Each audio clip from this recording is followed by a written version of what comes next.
Sobre todo para los más pequeños de nuestra audiencia. Así es, Noelia. Fue una charla muy divertida e informativa. Vamos a verla. Hola amigos, Elmo está muy emocionado porque hoy aprenderá más del sol y la luna. Elmo platicará con su amigo Jerónimo. ¡Llamémosle juntos! ¡Jerónimo! Hola Elmo, qué bueno que me llamaste para responder a todas tus preguntas y así poder ayudarte a ti y a vuestros amigos y amigas que nos están viendo a entender qué está pasando en el espacio hoy. Sí, gracias Jerónimo. Vaya, Elmo quiere aprender todo sobre lo que está pasando hoy. La mami de Elmo le dijo que hoy veremos el eclipse. Pero Elmo quiere saber qué es un eclipse. Un eclipse ocurre cuando la luna cubre el sol. Cuando hay un eclipse solar total, como el de hoy, la luna tapa el sol por completo en ciertas áreas de la Tierra. Eso produce oscuridad total en algunos lugares por varios minutos. El eclipse solar total de hoy, 8 de abril, se podrá ver en partes de Estados Unidos, Canadá y México. En concreto, será visible para la gente que está en esa franja que empieza en México, concretamente en Mazatlán, luego pasa por Estados Unidos, desde Texas hasta las cataratas de Niágara y después atraviesa el este de Canadá. En algunas otras regiones de Norteamérica que quedan fuera de esa franja, la gente podrá ver un eclipse parcial, es decir, que una parte del sol estará cubierta pero no del todo. ¡Ah! ¡Qué interesante, Jerónimo! Pero, entonces, ¿ustedes hablan con el sol y la luna? ¿Así como tú y Elmo? la NASA el Sol y la Luna. Los eclipses nos dan una oportunidad única para estudiar el Sol y su impacto en la Tierra. Además, como duran varios minutos, nos permiten a los científicos recolectar muchísimos datos. Y deberías saber que una de las cosas que más les gustan a los científicos son los datos. Algo muy emocionante es que los eclipses nos permiten ver la corona solar, que es la parte más externa del Sol. La corona a veces expulsa mucha energía y materia hacia la Tierra, y esto es lo que produce las preciosas auroras que vemos en los polos.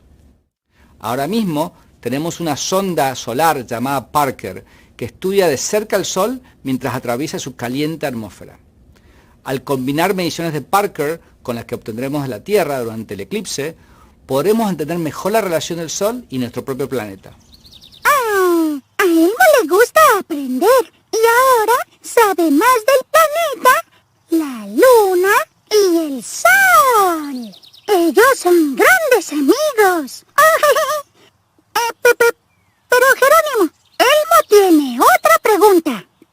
¿Elmo puede ver los eclipses con solo ver al cielo? Ver el eclipse es una experiencia única, pero es muy importante seguir ciertas recomendaciones de seguridad para disfrutarlo sin que nos dañe la vista. Por favor, no mires al Sol sin protección, es peligroso para tus ojos. Debes usar unos lentes especiales o mirarlo de forma indirecta a través de telescopios con filtros solares. NASA está distribuyendo lentes en centros comunitarios y bibliotecas y existe información en nuestra página web de cómo construir fácilmente un visor de eclipses. Elmo ahora entiende por qué necesitaba crear su visor de eclipses.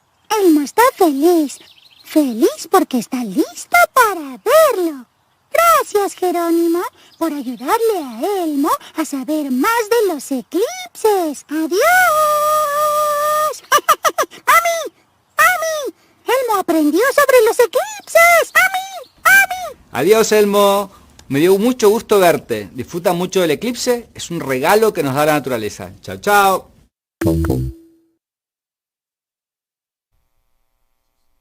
Bueno, un saludo a Elmo, su mamá. Esperemos que disfruten de este eclipse y de manera segura. Y como Elmo, muchas personas de nuestra audiencia también tienen preguntas sobre los eclipses solares. Veamos algunas, Jerónimo. La primera es muy popular. ¿Qué tipo de eclipses solares hay? Bueno, un eclipse solar ocurre cuando la Luna pasa directamente entre el Sol y la Tierra.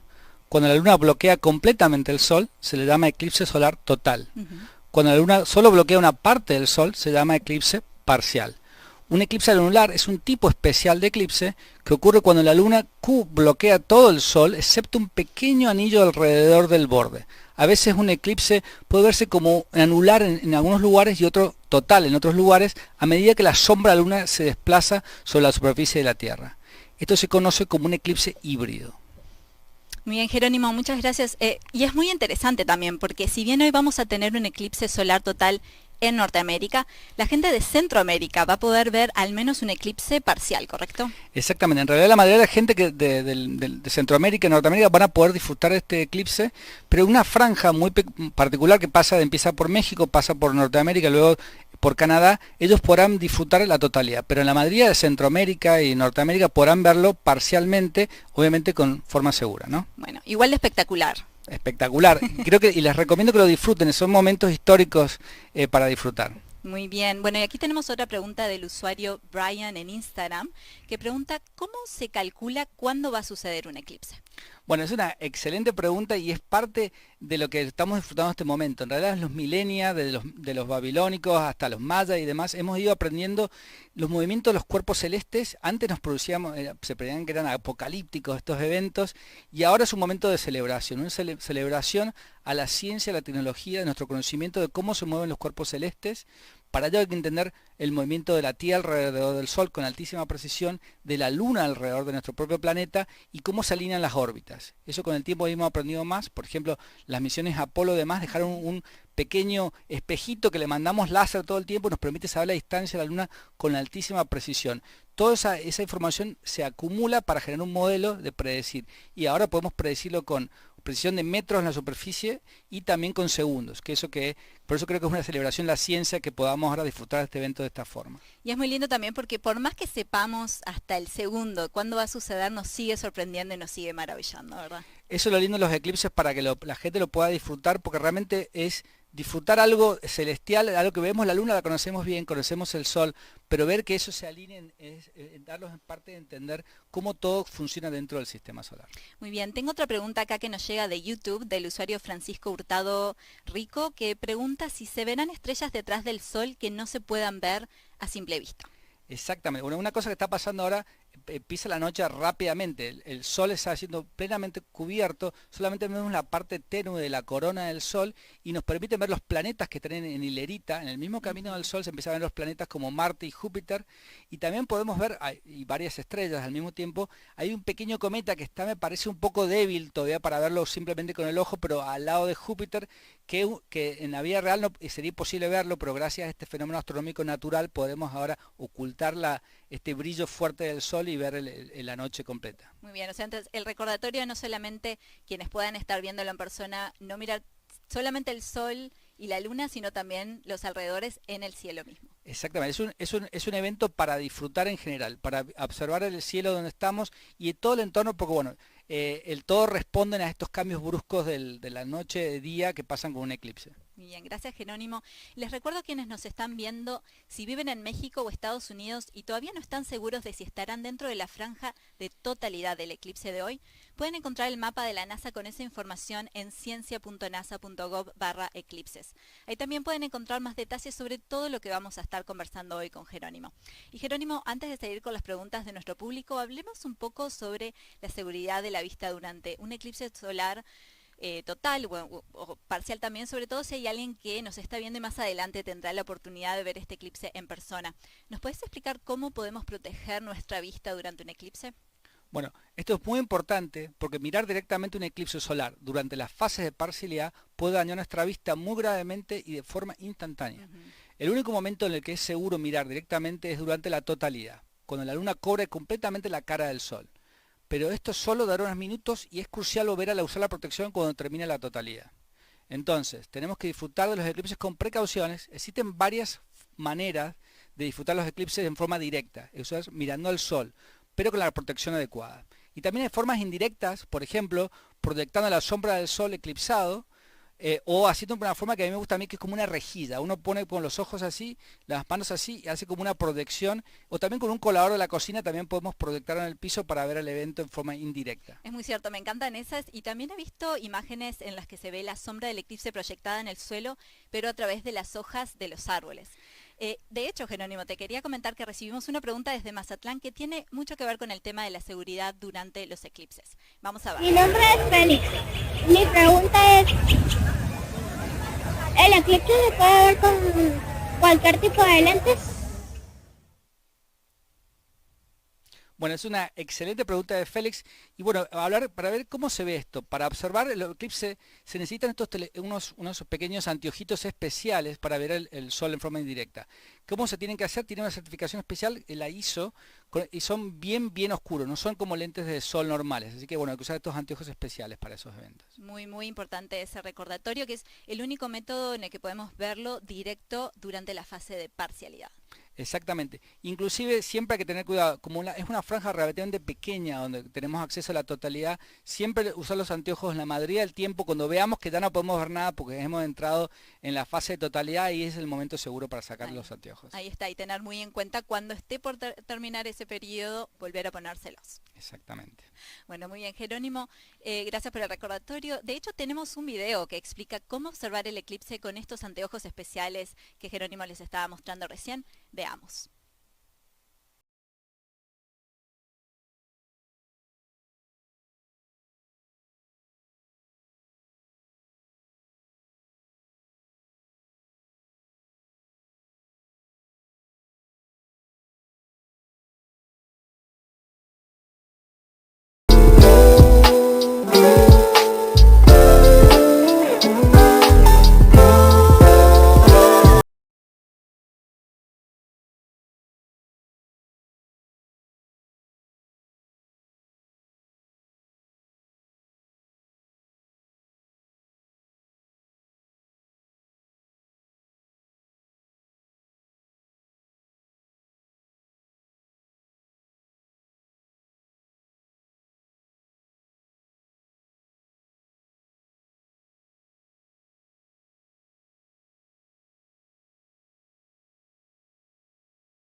No escucho, Pedro. Pero Bueno, muy bien, muy importante también el recordatorio, conversábamos recién con Jerónimo, que incluso donde esté nublado, como hemos estado viendo en nuestro feed de telescopio en otras localidades, además de Mazatlán, Torreón, por ejemplo, que vemos mucha cobertura de nubes, también es muy importante mantener esas gafas especiales. exactamente. Bueno, pueden aprender más sobre cómo mirar un eclipse solar de manera segura en ciencia.nasa.gov/eclipses. Ahora sigamos viendo preguntas de la audiencia, si te parece, Jerónimo. Para quienes se acaban de sumar, les recuerdo que pueden enviar sus dudas sobre el eclipse dejándolas en el chat de esta transmisión en YouTube o a través de redes sociales usando el hashtag PreguntaNASA. Bueno, esta pregunta nos llega de Instagram, del usuario.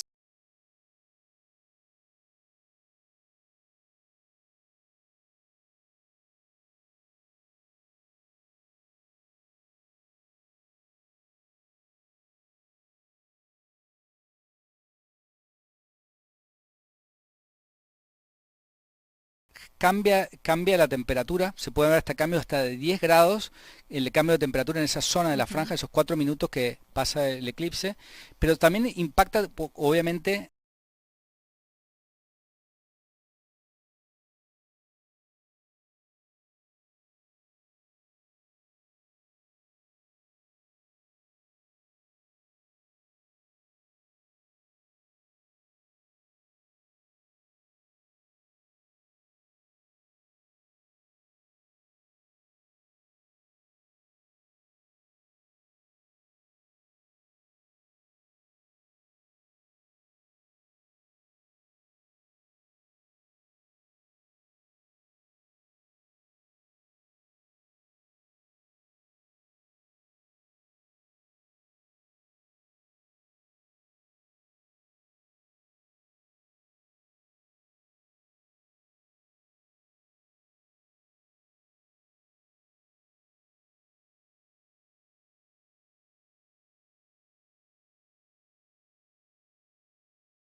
Hola Mario, ¿cómo estás? ¿Qué tal? Buen día. Vamos a ver si lo Con mucho escuchamos. gusto aquí desde los jardines de Giganta Mayan Palace en Mazatlán, México, para todo el mundo. Y estamos, pues miren, tenemos cerca de 200 personas aquí alrededor, todos disfrutando. Ya pasa del 50% de ocupación el sol, entonces empieza a sentir un viento fresco y la gente empieza como a esperar qué va a suceder cuando el sol se oculte totalmente, ¿no? Sopla el viento, estamos todos muy contentos y nos da mucho gusto estar compartiendo esto con todo el mundo. Bueno, no sé, Mario, ¿nos escuchas tú a nosotros? Yo los escucho perfecto. Perfecto, Mario. Bueno, es un gusto. Queríamos confirmar que tú estuvieras también recibiendo nuestro audio. Bueno, contanos un poco también cómo se vive en estos minutos previos en sí, en cuanto, por ejemplo, a la preparación para la seguridad. Ustedes han estado repartiendo, por ejemplo, estas gafas especiales para eclipses, o cómo están preparándose para verlo de forma segura. Claro, mira, aquí a todos les hemos insistido en utilizar sus gafas, que no vean el sol de manera directa, solamente en la totalidad es cuando se pueden quitar las gafas para apreciar el fenómeno, y insistimos en usar las gafas. Por supuesto que todos tienen, aquí NASA ha traído suficientes gafas para todos, y en preparación, inclusive en días anteriores hemos estado insistiendo en que utilicen gafas certificadas, que hay algunas que no lo son, que ya están dañadas, pues son muy viejas. Entonces es importante verificar que sus gafas... Muy bien, muchísimas gracias, Mario. Es siempre un placer conversar con ustedes, nuestros colegas de la Agencia Espacial Mexicana. Que disfruten del eclipse. Muchísimas gracias, ustedes también. Cuiden sus ojos porque los van a necesitar el resto de su vida. Volvemos al estudio entonces para quienes recién se están sumando a esta transmisión. Bienvenidos. Estamos viendo imágenes del eclipse solar total que nos llegan hoy desde Mazatlán, México. Me acompaña Jerónimo Villanueva, científico planetario de la NASA, quien ha estado contestando preguntas de la audiencia. Sí, por favor envíen sus preguntas y intentaré responderles durante la transmisión. Mientras tanto, Noelia, te comento que hay una duda en particular que es muy popular. ¿Por qué no tenemos eclipse solar cada mes? Vamos a ver la respuesta en este video.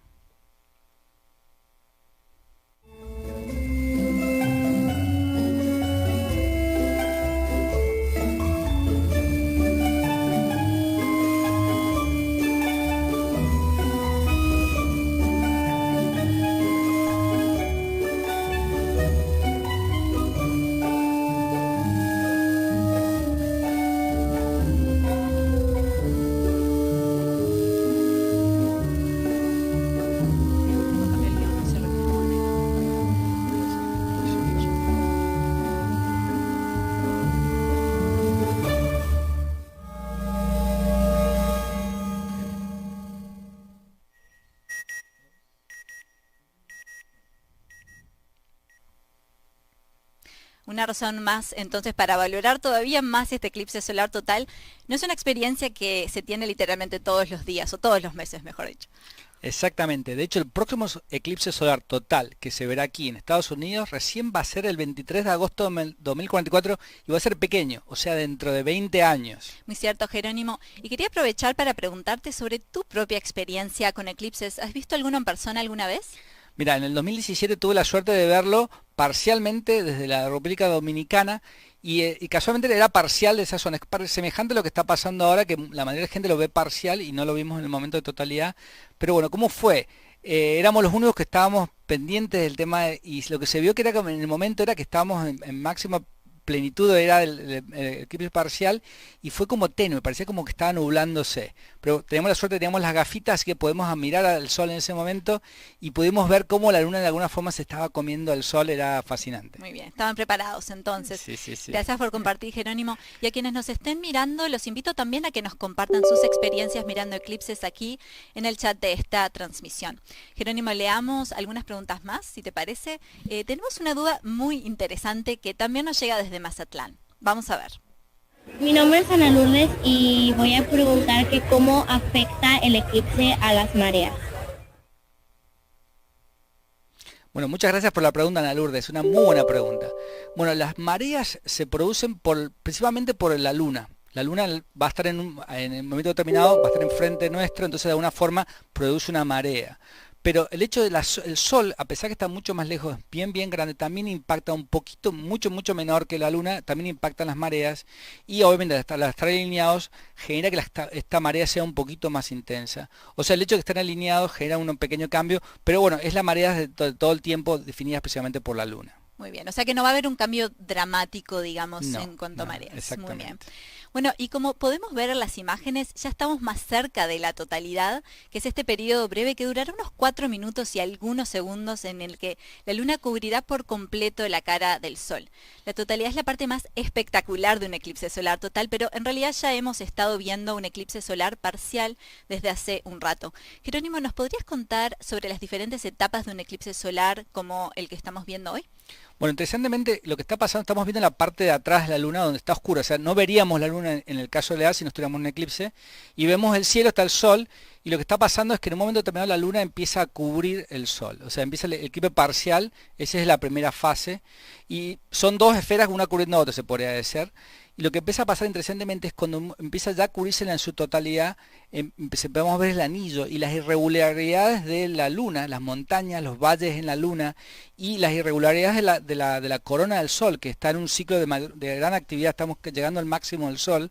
Entonces tenemos estas dos cosas que se alinean, va a generar mucha irregularidad para ver cuando se produce eso, y producen como un anillo.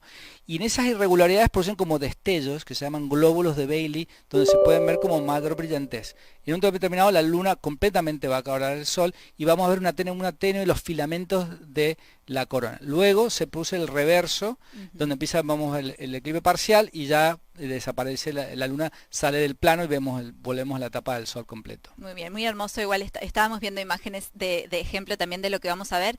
Y es impresionante también porque estamos viendo la luna, por más que sea invisible en cierta forma, estamos viendo solo su sombra, la estamos viendo bajo una luz muy especial que es la luz del sol pasando a través de sus valles y toda su topografía. Es lo fascinante de este evento, ¿no? Hemos ido aprendiendo mucho de la luna, hemos logrado mapear la topografía con altísima precisión de la luna, eso nos ayuda mucho cuando queremos aterrizar en la luna, pero en este caso nos ayuda a predecir estos destellos que pasan, como bien contabas, Noelia, la luz atraviesa las montañas, atraviesa esos valles y es la que da esa irregularidad cuando vemos el eclipse total. Muy bien, muchas gracias, Jerónimo. Y los eclipses no solamente son hermosos, también son excelentes para la ciencia. Además de inspirarnos, los eclipses han motivado una gran cantidad de descubrimientos científicos. Durante más de un siglo, los eclipses solares ayudaron a los científicos a descifrar, por ejemplo, la estructura del Sol y sus fenómenos explosivos, a encontrar evidencia de la teoría de la relatividad general y hasta descubrir un nuevo elemento, entre otras cosas. Hoy en día los científicos de la NASA todavía estudian los eclipses para hacer nuevos descubrimientos acerca del Sol, la Tierra y nuestro entorno espacial. Así es, los eclipses solares totales son particularmente importantes porque permiten a los científicos ver una parte de la atmósfera del Sol, conocida como la corona, como les comentaba, que es demasiado tenue para ser vista excepto cuando la luz del Sol, que es tan brillante, esté bloqueada. En ciencia se utilizan instrumentos llamados coronógrafos para bloquear la luz del Sol de una manera similar a un eclipse total. Pero incluso con estos instrumentos es difícil revelar la región de la corona más cercana al Sol, donde tienen lugares muchos procesos importantes que nos permiten estudiar a través de este evento. Jerónimo, ¿y por qué estudiamos los eclipses aquí en la NASA? Bueno, estudiar la parte interna de la corona, que es visible solo durante los eclipses solares totales, como el que vamos a ver hoy, es clave para responder a las preguntas fundamentales sobre cómo el calor y la energía se transfieren del Sol al viento solar y la corriente constante de partículas que el Sol arroja al sistema solar. El viento solar puede afectar a los humanos y la tecnología en la Tierra, por lo que comprender cómo se acelera el Sol puede ayudar a predecir sus impactos en nuestro propio planeta. Y los eclipses solares también nos permiten estudiar la atmósfera de la Tierra en condiciones poco usuales, ¿correcto? Exactamente. Es muy interesante porque a diferencia del cambio de la luz que ocurre todos los días al atardecer, al amanecer, un eclipse solar cambia la iluminación de la Tierra y de su atmósfera en una región comparativamente pequeña de la sombra y de una forma muy rápida y dramática. Ese bloqueo localizado de la energía solar es sutil para estudiar los efectos del Sol en nuestra atmósfera, especialmente en la atmósfera superior, donde la energía del Sol crea una capa de partículas cargadas llamada ionosfera. ¿Cómo nos ayuda esto a conocer más sobre los efectos del Sol sobre esta capa, la ionosfera? Bueno, comprender esta región es importante porque ahí tenemos muchos los satélites en la órbita terrestre baja y también señales de comunicaciones como ondas de radio y las señales que funcionan y manejan los GPS. Entonces, los cambios que ocurren allí pueden tener grandes impactos significativos en nuestra tecnología y nuestros sistemas de comunicaciones.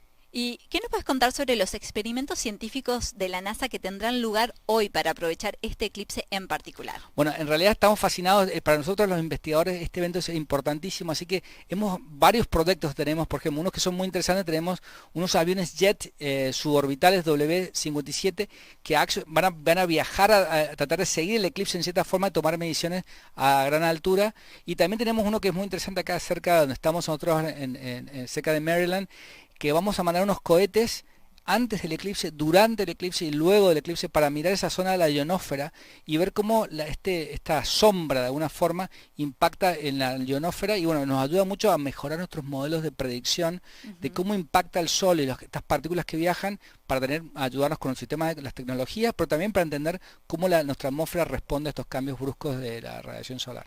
Muy bien, y también no solamente cómo impacta en la magnetosfera de la Tierra y en la ionosfera, pero también esta información nos ayuda para misiones espaciales, ¿no? Por ejemplo, volver a la Luna con Artemis, con misiones tripuladas, el Sol también tiene influencia ahí.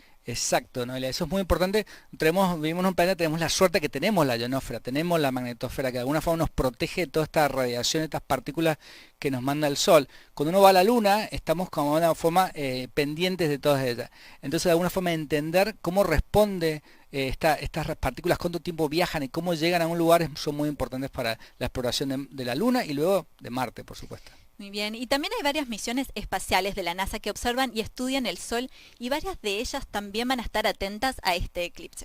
Sí, misiones como la sonda Solar Parker Stereo y Solar Orbiter, que es una colaboración con la Agencia Espacial Europea, están haciendo operaciones especiales en coordinación con los telescopios terrestres que observan el eclipse.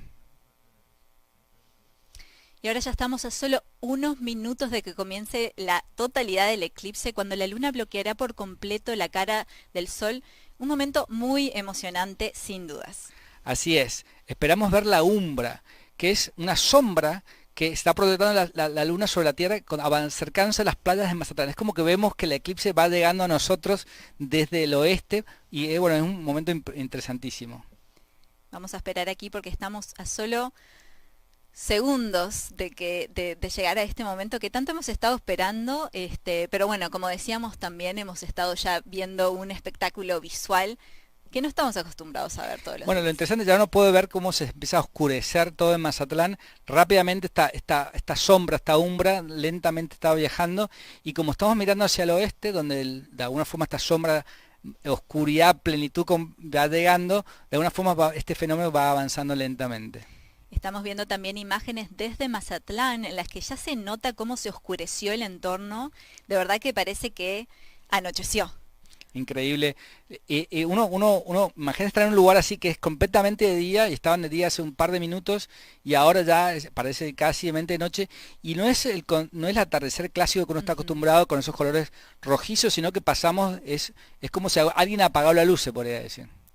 Muy bien. Y también, bueno, resaltar, sobre todo viendo estas imágenes, ¿no? Que ver un eclipse solar total, sobre todo en compañía de más personas, es realmente un evento social de comunidad, ¿no? Y al mismo tiempo, quizás un poco a nivel individual, un poco más profundo, filosófico, a nivel personal se vive de otra manera, pero bueno, es realmente una fiesta estar viéndolo acompañado, y bueno, es lo que estamos viendo aquí, y bueno, seguirá pasando a lo largo de la franja de totalidad. Yo comparto, Noelia, que esto es un evento, en realidad que ahora es un evento social. En épocas pasadas se lo consideró como algo apocalíptico, teníamos nuestros miedos y demás, y ahora lo podemos disfrutar, como bien decías, algo social, entender, y creo que es una celebración de la humanidad y su comprensión de cómo los cuerpos celestes se mueven en el espacio, entender que esto es algo que está ocurriendo naturalmente, y es algo hermoso que lo podamos predecir con altísima precisión, y que la gente que está ahí en Mazatlán no tenga miedo, no tenga ansiedad, sino que lo pueda disfrutar como una celebración de la ciencia, ¿no?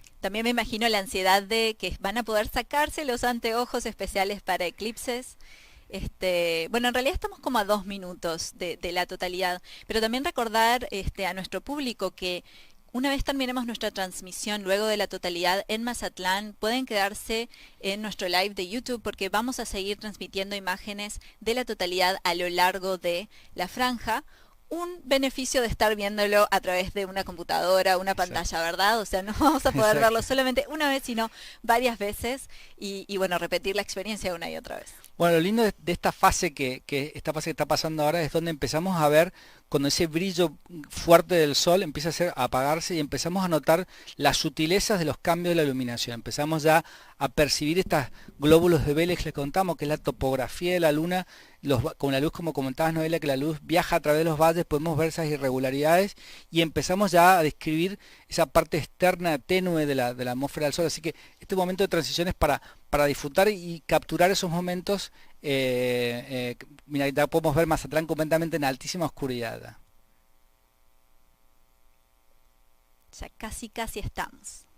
Sí, pues ya se puede ver ya se puede ver un pequeño filamento, ya rápidamente las irregularidades de las dos esferas, como se pueden ver, como se podrán imaginar, si uno está fuera de este campo de totalidad, esas dos esferas no están alineadas, y por eso de alguna forma no se puede ver un eclipse total. Por eso en este caso, donde se produce la totalidad en este caso ya se puede ver ahí cómo se empiezan a cubrir, y no se cubre perfectamente, sino que ciertas irregularidades topográficas ya se pueden a percibir ahí.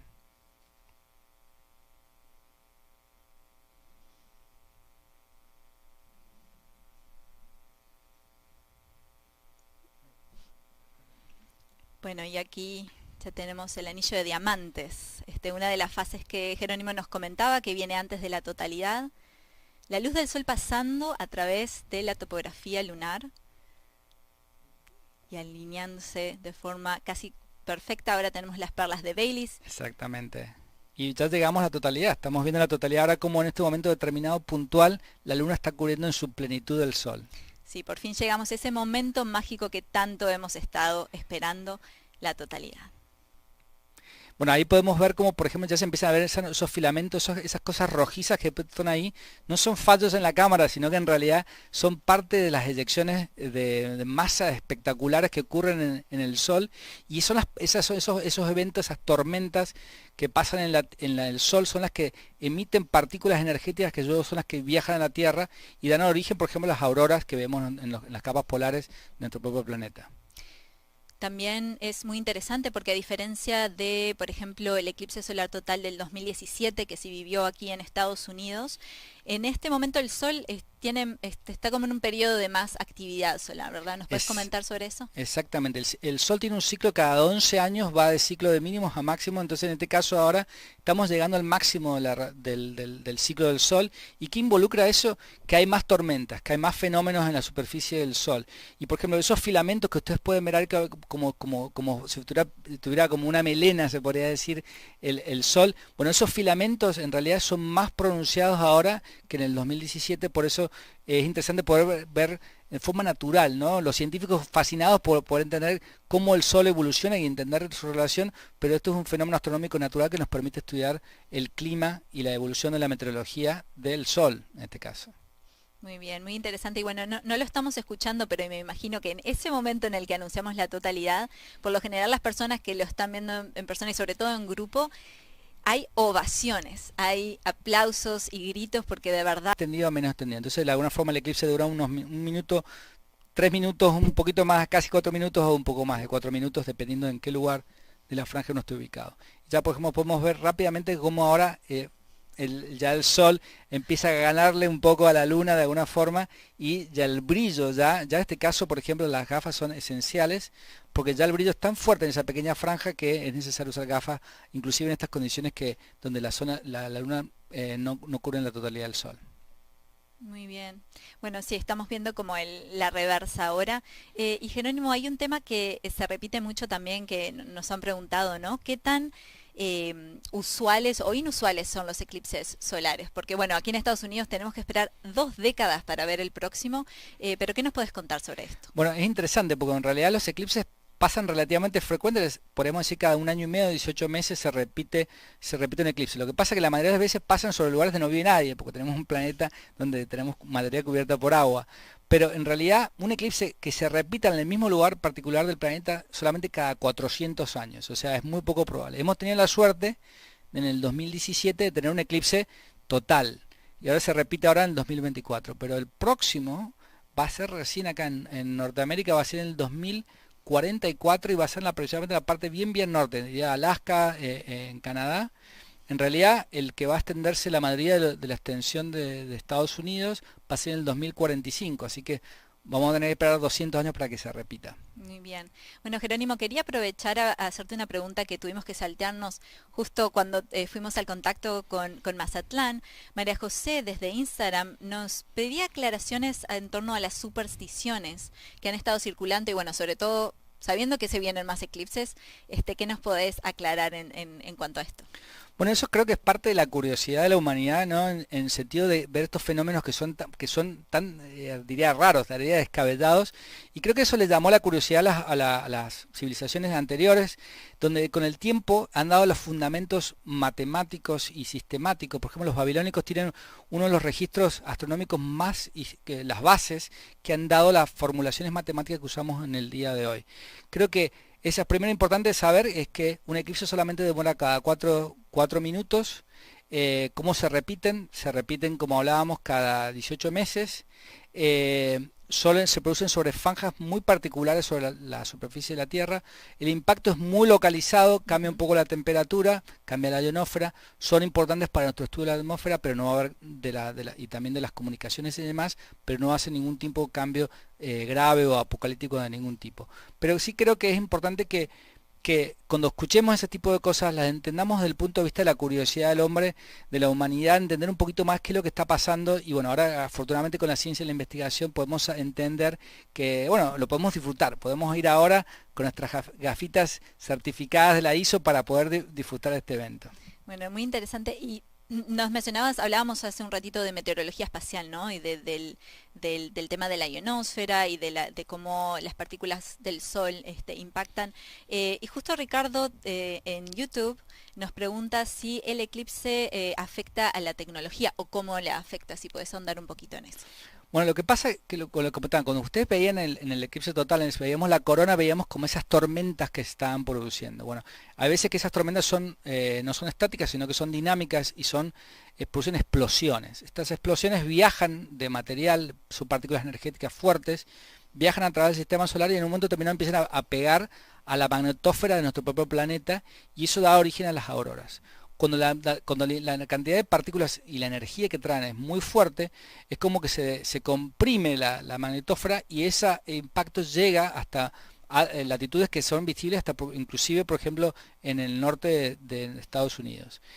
¿Qué es lo que impacta? Bueno, puede impactar, por ejemplo, nuestras redes de electricidad, porque los cables en realidad les encanta sobre ese tipo de radiación cuando llega, pero también puede impactar, como hablábamos, los satélites. Muchos satélites que usamos para las comunicaciones están relativamente a baja altura, se podría decir, son las que nos permiten las comunicaciones, los GPS y demás. Ellos son los que más susceptibles van a estar cuando pasen estas radiaciones, se comprime la ionosfera responde a todas estas partículas energéticas y puede hacer generar daño a las comunicaciones. Bien, Jerónimo, ahora estamos viendo imágenes, porque seguimos viendo imágenes ahora dentro de la franja de totalidad y en Torreón ya tienen totalidad también, allí en México. Va a ser un espectáculo tras espectáculo ahora, ¿no? Exactamente. Bueno, lo lindo de ver cómo también es parte de la exploración de cómo el eclipse funciona, ¿no? Como veíamos la umbra que venía por el Pacífico, llegó a Mazatlán, pudimos ver el eclipse parcial, total y parcial en Mazatlán, y ahora, bueno, esa sombra de alguna forma ha llegado a Torreón, en el norte de México, donde empieza a producir también, si el eclipse podemos ver la misma totalidad. Es el mismo fenómeno. Lo interesante es que la luna ha cambiado un poquito su orientación. Entonces ahora los valles y las montañas que dieron cierta forma a este eclipse han cambiado. Entonces entender la topografía con gran exactitud también define cómo se va a ver un eclipse en diferentes lugares como Torreón o por ejemplo Mazatlán, como veníamos hablando. Por eso la importancia también de estudiarlo en diferentes lugares de la Tierra, ¿verdad? Nos ayuda mucho a entender, es un fenómeno natural entender, bueno, es una forma de validar nuestra ciencia, pero también nuevos descubrimientos. Como comentabas, Noelia,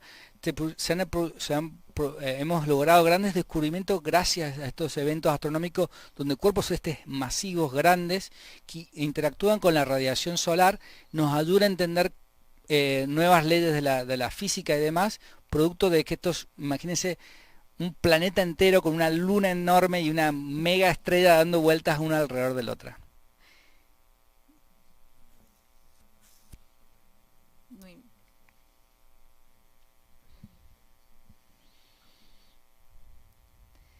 Muy bien, continuamos viendo imágenes de la totalidad en Torreón, México.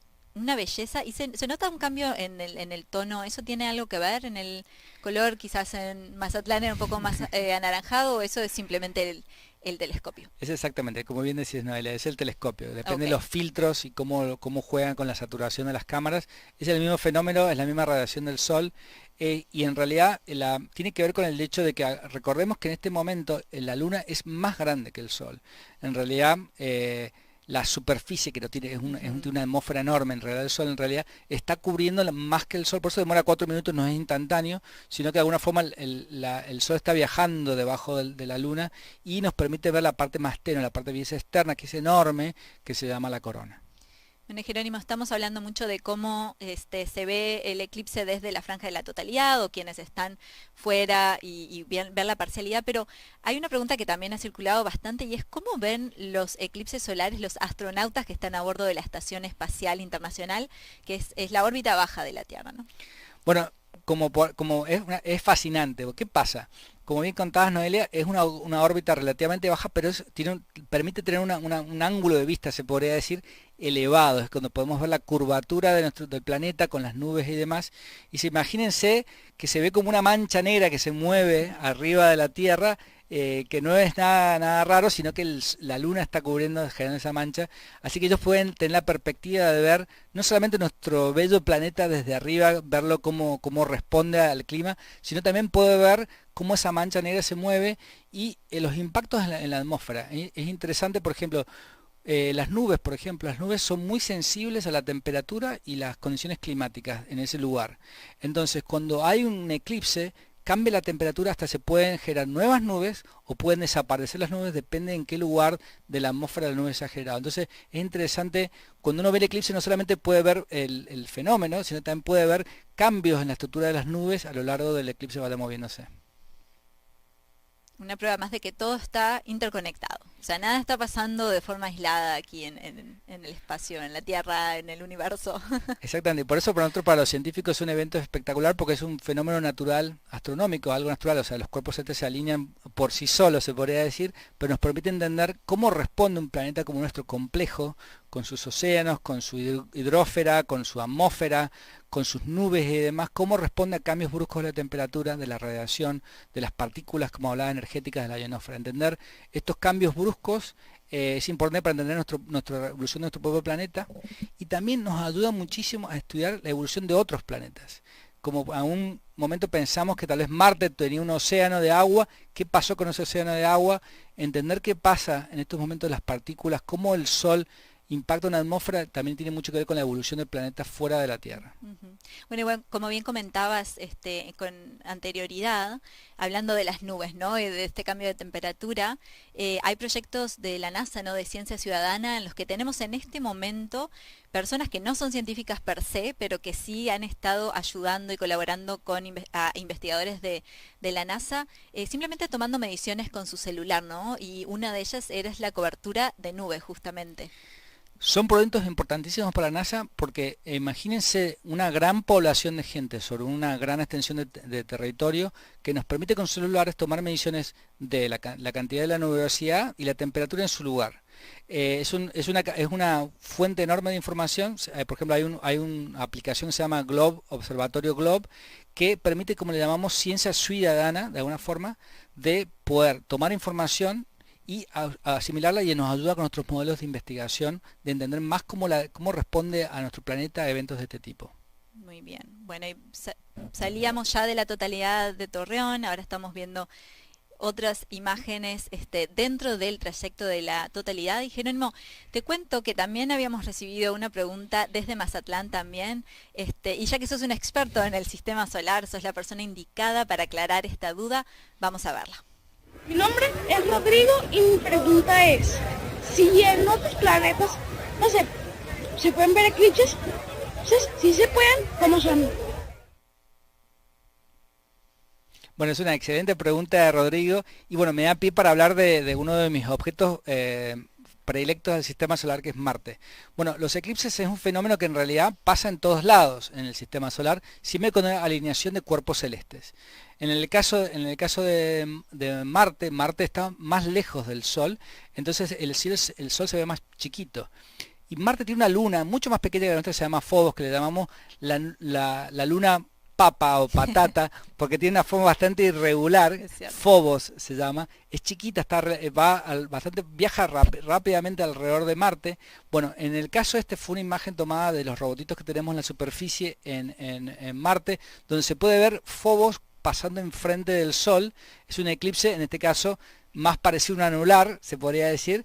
En el caso del anillo es enorme acá, porque obviamente Phobos no cubre la totalidad del Sol, pero esto es un eclipse de alguna forma que está pasando ahora, que ha pasado en su pasado en Marte, y este tipo de eclipses también no solamente pasan en Marte, sino pasan, por ejemplo, en Júpiter, en Saturno, donde tiene muchas lunas, estos planetas, y también dejan como manchas y podemos ver. Así que los eclipses son fenómenos donde se pueden alinear cuerpos celestes. También vamos a ver eclipses en varios lugares. Y es una gran noticia, creo, ¿no? Porque cuando la humanidad vaya a Marte, igual vamos a poder estar disfrutando de eclipses solares.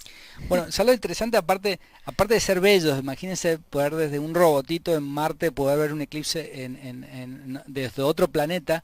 También nos ayuda mucho a entender cómo predecir eclipses en nuestro propio planeta, porque nos ayuda a entender la distancia entre los objetos y las lunas y demás, entonces nos ayuda a entender cómo todo se mueve con altísima precisión, porque son elementos que son muy precisos en tiempo. Entonces, a la hora de entender cómo se mueven los cuerpos celestes, nos ayuda a corregir nuestros modelos, y bueno, es parte de la precisión que tenemos hoy día con segundos de predecir lo que pasa en nuestro propio planeta.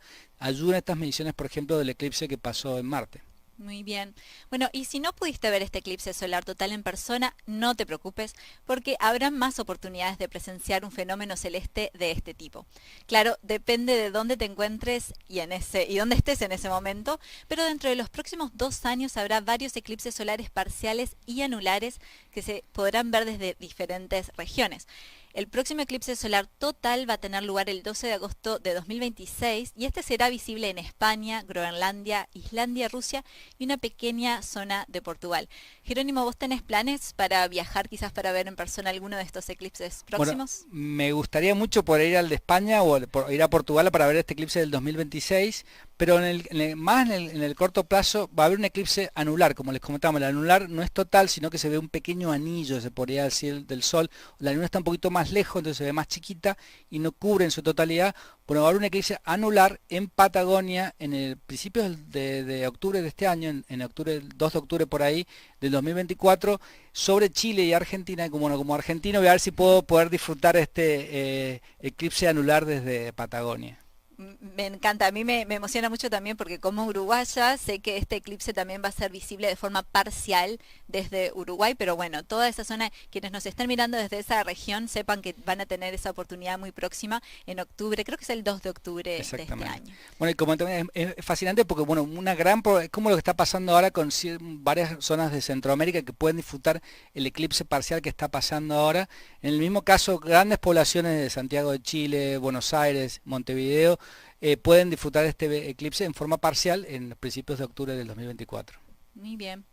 Bueno, y hemos llegado al fin de esta transmisión. Si les interesa aprender más sobre los eclipses solares, los invito a explorar nuestro sitio web en español ciencia.nasa.gov/eclipses, y además si quieren conocer más sobre cómo la NASA estudia el Sol y por qué investigar nuestra estrella es tan importante, pueden escuchar el episodio Todo sobre el Sol de nuestro podcast en español Universo Curioso de la NASA. Pueden encontrarlo en donde quiera que escuches podcast o en nasa.gov/podcast. Estuvimos compartiendo este evento celestial con Jerónimo Villanueva, científico planetario de la NASA. Jerónimo, muchas gracias por acompañarnos hoy, por mirar el eclipse por nosotros y por responder a nuestras preguntas. Me encantó disfrutar juntos de este evento tan especial. Gracias por sumarse a nuestra transmisión y enviar sus dudas y anécdotas. Muchas gracias y hasta la próxima.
mark the start of our eclipse coverage across America. Now, folks, we have a little bit of cloud coverage right now in Kerrville, so we are showing the Dallas feed. But again, we're holding out hope. Gina and I are thrilled to be here with Dr. Nicola Fox, who is the Associate Administrator of NASA's Science Mission Directorate. Nikki, thank you for being here. Oh, I wouldn't be anywhere else. Thanks for being here, Nikki. So tell us how the science conducted today will really impact the future of exploration at NASA Science. Oh, wow, there's so much that we're going to be doing today. We're going to be studying the sun. We're going to be studying the Earth's atmosphere and how that changes. You can see it getting dark here. And, you know, we've got these little magnetometers. They're going to be all across. We have 30 of them all the way across. I'm going to hold it up. Very nice. Love magnetometers. Magnetometers, and we're gonna be having these all the way across the path of totality. And it sounds like we should go. We should get up. Oh my goodness! Let's go! Oh my goodness! Less than a minute. Oh my goodness! Wow. Okay. All right. Glasses on, Nikki. Yes. Yeah, or glasses no? on, but we're about to get. Yeah. There's some cloud There's coverage. some cloud coverage. It's trying to peek out, It is though. trying. It is trying. It is trying. Windy, it is getting for dark sure. here. The wind's picked up. You could actually see the birds started flying in a very weird pattern a minute ago. Good point. Come on, clouds. Everyone's screaming. Yes. You know, I might have to switch to Team Sun. Come on. Oh my goodness. We're there. We're nearly there. Okay. Here we go. Wow, the crowd is counting down. Wow. Yes.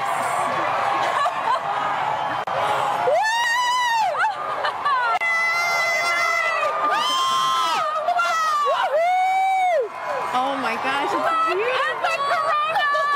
Yes. Oh my goodness. That is amazing. I told you. No, go away, clouds. Go away, clouds. They're Look gonna move. at that. Oh my goodness. I've been saying all day. Look how dark. Look how dark it is around here.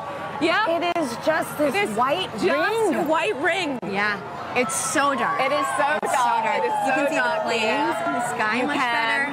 Wow. You can. Everybody We have just planes and helicopters and drones. The whole all over the crowd place is today. just Oh, look Here we at go. the clouds are going to clear Look for at us. that. Yes! Yes! Woo! Woo! Oh my Look at that! Just it's look amazing. at that! That is And we have incredible. about, what, 4 minutes Oh, yeah. to 4 just minutes bask. and 25 seconds. To be a Yes. I mean, this really, Yes. again, reminds you that we are on this one planet, you know, Yes. in this larger system. And you have to be on this planet to see what we're seeing. You do. right now. That's why we are Team Sun, Earth, Sun. and Moon. Because you need the moon for an All eclipse. You need the sun for an eclipse. And we're Right. standing on the Earth to see it. Oh man. So, all of NASA Amazing. science represented by a total solar eclipse. And something that, what, over 30 million of us today, at least in the path of totality. At least, yes. Able I mean, to witness Yeah, this. I don't know 31 about people you, living in the path of totality. So Doesn't imagine count how the many people travels. actually traveled here. Yes. Absolutely. Yes. This Wow. is getting me extra excited about all the science that All the science that we're doing. right? Yes. Yes. All right, those clouds are playing tricks Those on us clouds now. are being pretty mean. Yes. It was nice to get a taste, though. Wow. It's true. It is Yes. so dark. It is. We've got everybody it is looking so up. dark. I'm so happy that, you know, Yes. for So folks that good. travel, Yes. able to see this take place. That's right. And so- it's been such a great atmosphere here all day. Every Yes. time the sun comes out, everybody Everyone's cheers. cheering, Yeah. counting down. It has been incredible. And so, wow. That's true. Oh, Nikki, what's your favorite part about these? About an eclipse? Is this your first? No, this is my second one. 2017. I was in Nebraska and I saw it there. But I think there's just you can study the sun, you can study the corona, but suddenly you see it with your own eyes, and it's that feeling of just wow, that is our star. Like that isn't just the sun anymore. That's a star, and you see it looking like a star. And you know, as we study. You know, as we look for exoplanets in other galaxies that might be able to support life, you know, we need to understand our relationship here on this planet with that star. And That's so right. it's so important. And I think when you see it, you're just like, wow, it actually is a star. Yeah. You know, it's not just a bright point of light in the sky. You can see the structure. You can see just how exciting the sun is, and actually how dynamic it is. Yeah. And you know, it's not often in heliophysics that we can actually see the science that we're doing with our own eyes. That is right. So it's a rare experience. Or even share in it, you know, millions of us so today. many people partake. Yep. That's right. It's pretty windy too here. It is windy. And so I know earlier in the show we've mentioned that total solar eclipses really might only pass through a certain location, say every 375 years. Mm-hmm. Yeah. Can you explain how come we don't see eclipses like this every month? Mm-hmm. Yeah, every month. Because the moon's orbit is actually tilted, and so most of the time when it passes in front, it doesn't block out the light for us. At this particular time, it is right on the plane between the Earth and the Sun. It is actually at its closest point to the Earth, and so in the plane of the sky, the moon is exactly the same size as the sun, and that is very unique. That is so special, too. Yes. I mean, like, what are the odds? It's the 400s, right? It's Yes. The distance between the Earth and the moon is 400 times closer than the Earth and the sun, and the size is 400 times smaller as well. So it just blocks it perfectly. Yep. It does, and right now the clouds are blocking it perfectly. Hey, but we got a taste of it, which was very nice, and we are chasing this eclipse across North America today. We are. So excited to we see are. it from these I other think it locations, wants to come too. out again. I don't know. These clouds are thinning. Yeah, the clouds. You can hear the crowds cheering. Getting excited. We're hopeful. Yeah. Channeling all that good energy. Yeah. This crowd has been great all day. Oh, yes. All day. It's crazy to believe, too, that it was so dark and it's only like midday. Oh, yes. Yeah. Yes. Yeah. Wow, and we're starting to get Starting to get the light back. Yeah, starting to get the light back. Yep. So unfortunately, we did not see the diamond ring at the end of the eclipse because of the clouds, which is always a crowd pleaser. But we did see it actually right before totality. There was suddenly this beautiful, bright one light, and then it all went dark. So we did actually see quite a few great features on the sun, and somebody actually was saying they could see a sunspot. Obviously through their glasses, but they could see a sunspot. So can you clarify what the sunspots are for our viewers? Yes, absolutely. So if you were looking through your glasses, you might have seen a couple of dark spots on the sun. They are actually very intense places. There's very, very intense magnetic field there. They're very active, and that is what can cause space weather. So every now and again, those active regions can sort of explode and then send billions of tons of solar material towards our planet. Wow. Well, this was fantastic. Thank you so much, Nikki. This was incredible to experience this with you. Let's follow this eclipse right up that path. Next up is Dallas. We have Joy and Michael standing by for their big moment in the sun. Yeah, you can feel the temperature change. The wind has completely quieted down. Yep. So the energy here is amazing. So with me right now is Dr. Michael Kirk. He's one of our eclipse experts. Michael, we saw an annular eclipse back in October, but today is a total eclipse. How are you feeling today? It is totally different. I am ecstatic. The annular eclipse was really cool. This is, you can feel it, the energy here is electric. If you look around, you can see that the darkness is coming. Let's have a quick look at what we're looking at right now. We're almost there. We're a couple of minutes away. Ooh, yep. Just a crescent left. So let's quickly talk about some of the ways that the public are participating in the eclipse right now. Yes. Michael, can you talk about some of the citizen science projects? Yes, there are people all around the country right now making measurements of audio recordings to see how the environment is changing. And it is a great opportunity to do genuine science with just an audio recorder. Fantastic. So we are almost like, let's see, a few minutes away. So minute 30 out, I think, actually. Okay. So let's have a look at the eclipse. Michael, what should we expect to see moments before totality? Okay, so as we approach totality, you're going to see that crescent sun slowly drift away, and then you're going to see the Bailey's beads, where there are these bright points of light that are last bits of sunlight cascading through the moon valleys, and then right before totality, you'll see a diamond ring, that last single point of light, and then we'll be in totality. We just have a thumbnail of sun left. We are closing in on totality here. Wow, we see a slither of the sun left. Remember, you can only take your safety glasses off when the moon has completely covered the sun. And in Dallas, Texas, we are seconds away. Oh my goodness, I can feel my heart racing. You can hear the crowd getting excited. The birds are chirping and they seem like they're going into their nighttime routines. Wow. So we are a few seconds away. You can hear the crowds cheering. Here we go. Oh my goodness. This is absolutely ecstatic. The darkness is coming over Dallas. Here we are. Just a few seconds left. 10 seconds. Woo! Oh, I'm so excited. Okay, we are 5 seconds away from totality. One little bit. It's totally dark here. Deep twilight around here. Wow. You can hear the crowd. So the last bit of lights, and we're in totality. Woo! Oh my God. Oh my God. That is absolutely breathtaking. Oh my God, Michael. How are you feeling right now? I am just awestruck. I mean, there's a few high clouds, but the beauty of the corona is clearly visible. You can see that spiky structure just poking out. It is heart-stoppingly beautiful. Oh my goodness, I have tears in my eyes. I was not expecting this. This is one of those experiences that you just never forget. I feel so special to be right here, right now, experiencing it, and knowing that people literally across the nation are doing the same thing is, it's truly amazing. Wow, let's take a moment to take it all in. This is absolutely breathtaking. Wow.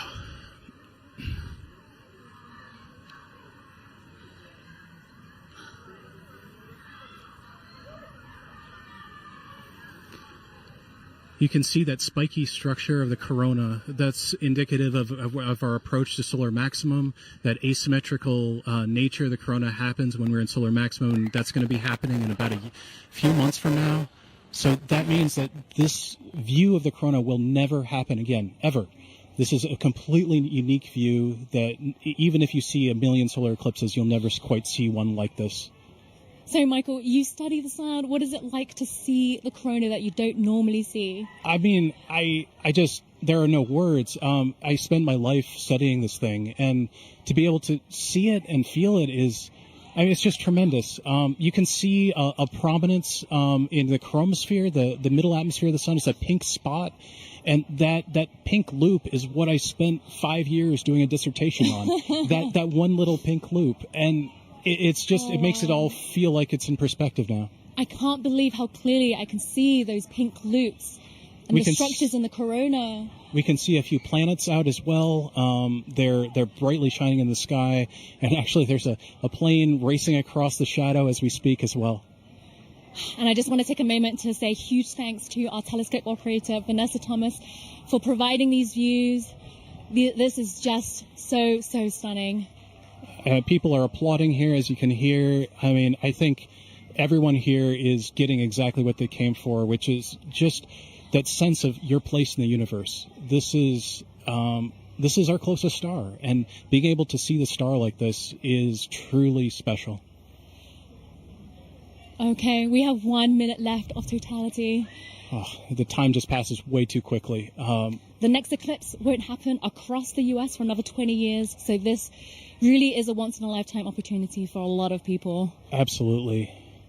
Our friends up in Alaska will see their next eclipse in 2033, so I am like already thinking I need to go there. I mean, it's just, Yes, it doesn't matter what I need to do. I just have to go there. Wow. So we're 30 seconds out. Oh, so goodness. Right before totality ends, our telescope operator, Vanessa, is going to put the solar filter back on. But let's just cherish these last few moments of totality in Dallas, Texas.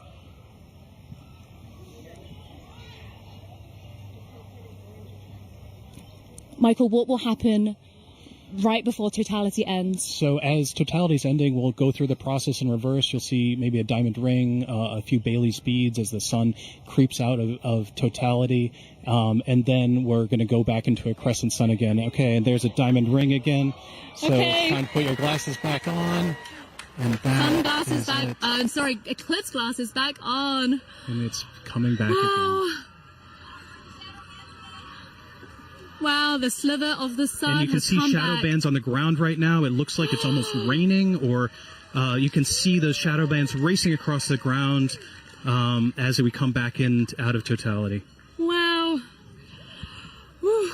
Oh my goodness, Michael, that was amazing. I was not expecting to feel so emotional. I still have tears in my eyes. It just grabs you. It is unlike anything else. It's as amazing as seeing anything in the natural universe. Like I said, there are no words. Michael, thank you so much for being with us in this very, very, very special moment. I feel honored to be here. We truly are in a special place in the entire universe right here, and I'm just so happy to share it with you. So now let's head back to James at NASA's Kennedy Space Center, who's with the Eclipse moon. He's tracking the shadow moving across the U.S. James, how are things looking on your end? Yeah, wow, Joy and Michael, really cool view there. It's insane to see just how dark it gets. It's literally like nighttime there. You can hear the birds chirping in that shot as well in the gardens. Absolutely beautiful. We got a bunch coming up in just a few moments here. Our next eclipse path target here for the NASA broadcast is in Russellville, Arkansas. They're going to have a long window too, 4 minutes and 12 seconds. They're expecting that totality kickoff at 1:50:05 to be exact. Again, you can continue to track this with our Eclipse tool here. This is at go.nasa.gov/Eclipse Explorer. And you can see just how quickly it's moving. I'm playing this in real time. You can see that shadow. It's already moving very quickly to the northeast. And the fun isn't just for our friends on the path of totality, and there are a lot of people on that path of totality. About 31 million people reside somewhere on that path of totality. But there's a lot of people obviously outside of that path as well too. If I put on this overlay here for the percent coverage, a lot of folks, us included here in Florida, are experiencing that partial eclipse. As always, if you are in a partial eclipse, be sure to be wearing those eclipse glasses to protect your eyesight as you're viewing it. But you can see these bands here are greater than 75% view. So say you're watching up in, I don't know, Milwaukee here, for example. You've got a great view, almost 100% coverage. You're not quite at totality. 89.4%. Looks like you got good cloud cover there. 20% cloud cover. So hopefully you got a nice view up there as well, too.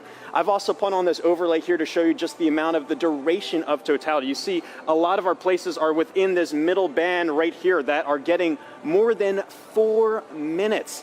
It may seem like a lot of time, but as you've seen just how quickly that can go by. Michael sounds like he wrote his whole dissertation, a 5-year piece on those just few moments there. This just passes so quickly. And again, if you miss this, the next time you're going to have to wait for this in the US is not going to be until 2045. So again, make sure you're previewing exactly when to expect that peak time of coverage wherever you are in our path of totality or even outside of that path of totality. So a lot coming up very soon. Again, our friends in Russellville look like they have great coverage there as well too. Only 9% cloud cover, so hopefully they're getting a really nice view.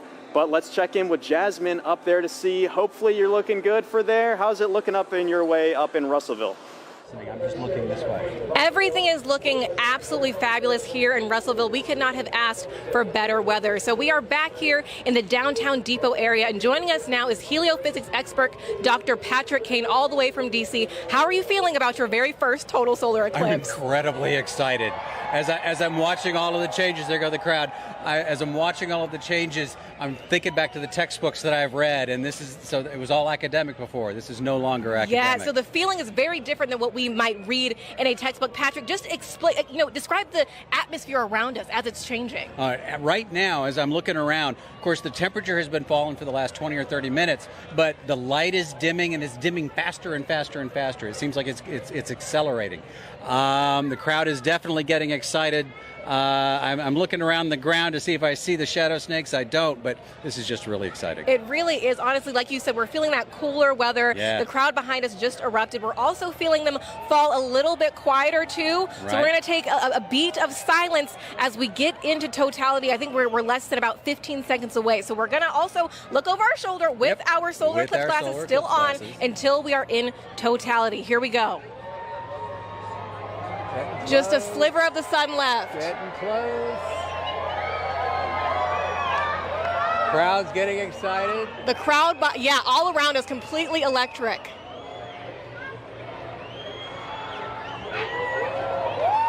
Going.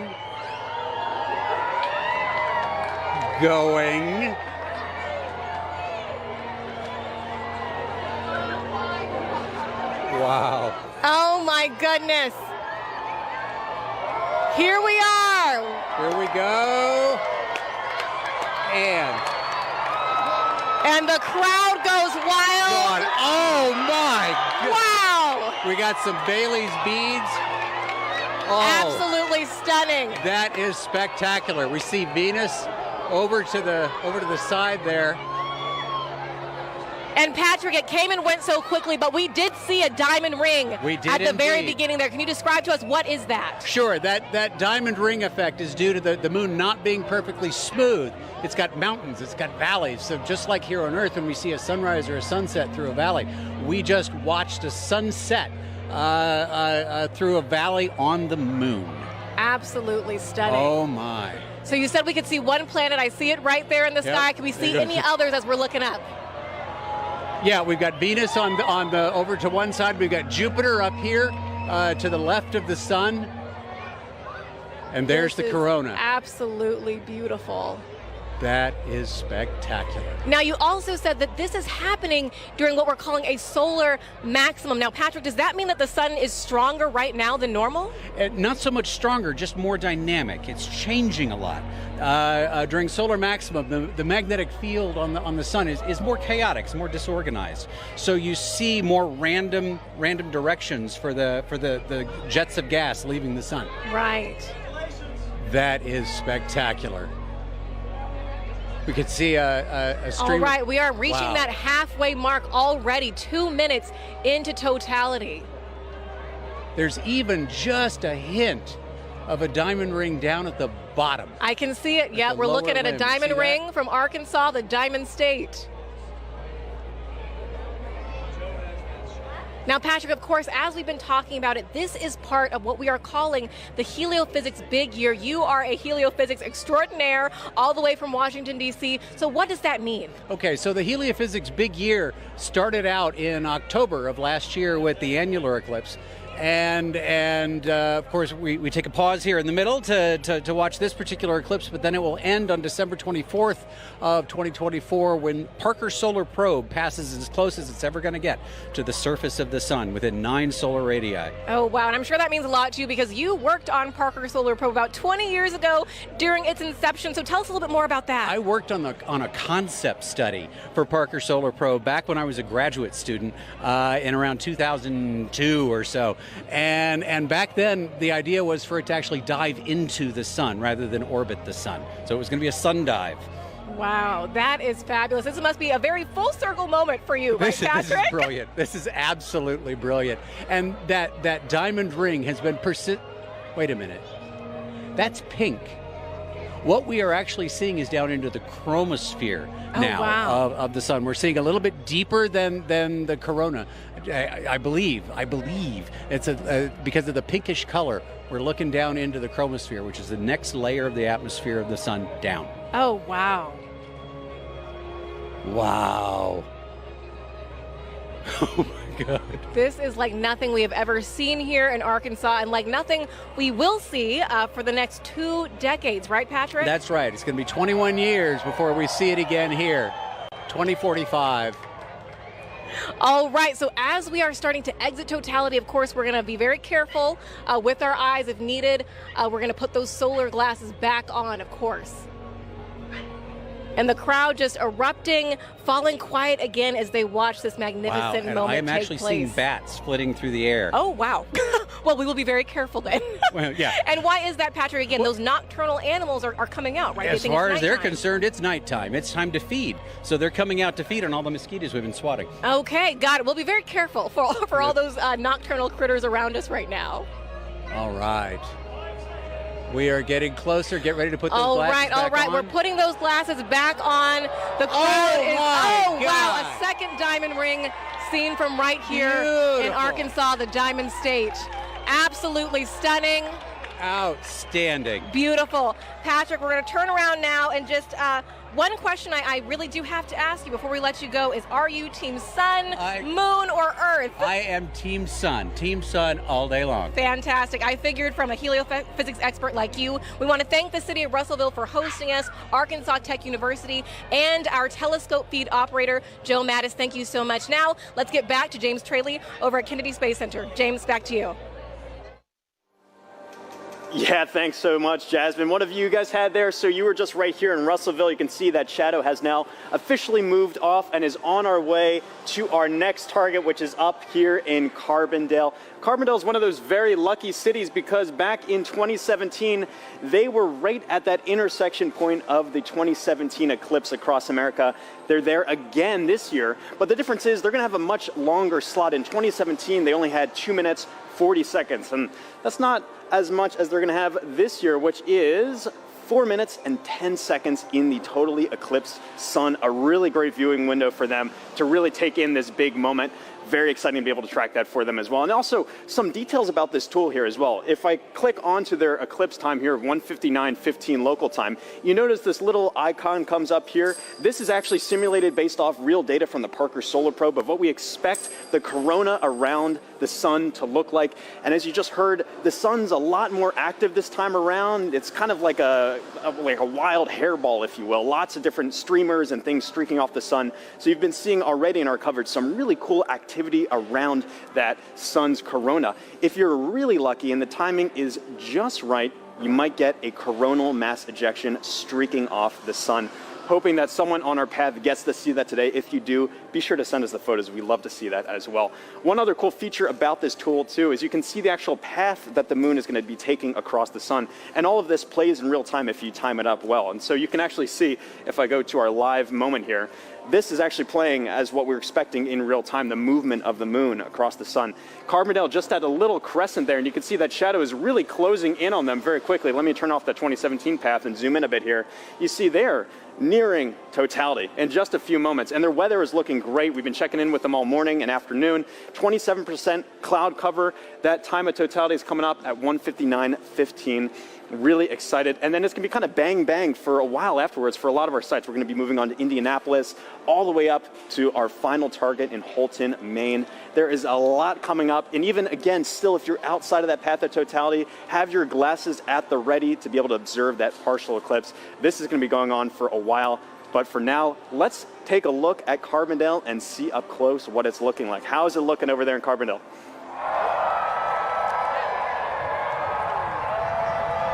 Couple more minutes. Well, the crowds are going nuts here in Carbondale at SIU at Saluki Stadium. Bob Baer is with us, and Bob, it's amazing. I'm afraid to look up. I know it's not quite ready yet, but tell us, what do you expect here for the eclipse today? Good weather. It's good weather right now. We have high clouds, so totality is going to look just a little bit fuzzy to us, a little bit hazy, but we are moments away from seeing the diamond ring here. This is awesome. Oh, I thought we saw it. I think we got about 1 minute. Okay, 1 minute away. Now, today we're having longer totality. So are you feeling the temperature change? Because I'm already feeling the temperature drop. I felt the temperature dropping about 20 minutes ago even, and the wind picking up a little bit. And I think, we got 4 minutes and 9 seconds here, so it'll continue to get cooler. And we got a lot to look at in the sky. I'm very excited. I'm looking up when I can. Oh, it's so close. It's getting very dark right now. See the very dark. You can see the shadow going across. This is the start of it. It's dark over here. It's light over there. This is amazing. Crowds are going nuts. We're about to get word that we're at totality. Oh, you can see the planets. The crowds are going nuts. This is crazy. Bob, this is amazing. Here we go. Don't look at the sun yet. It's not quite totality, but you can still see some of the planets right away.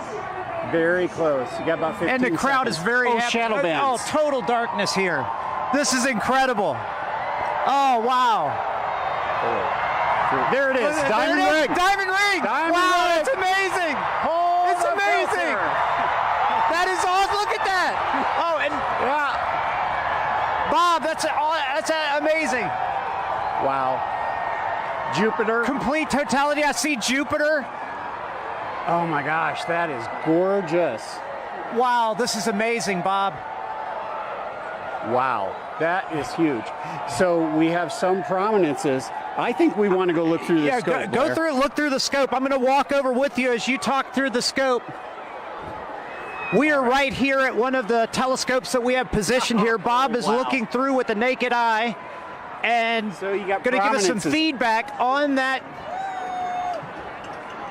maybe some prominences we're seeing. What's amazing is how dark it is compared to 2017. Much darker, a lot more astronomical features. We have seen Jupiter, and I believe what planet is that, Bob? That's Venus to the right. That's the Venus. Can't quite see Mercury. I think it's obscured by those light clouds. Yeah, up light there. clouds. But 360-degree sunset around us. This is amazing. It's going to get darker. It's going to get darker. It's going to get darker. Wow, this is already pretty dark. We are not in the middle of the shadow quite yet. Wow. Did you see it? Yeah, timer started. Okay, 2:46 to go. Okay. Yeah. All right, so we're getting some live data from the team here. I tell you, it's really impressive, Bob, because... Oh, my gosh, it's getting better. See that prominence at the bottom Yes, at the bottom, there's a prominence. I see it. Wow.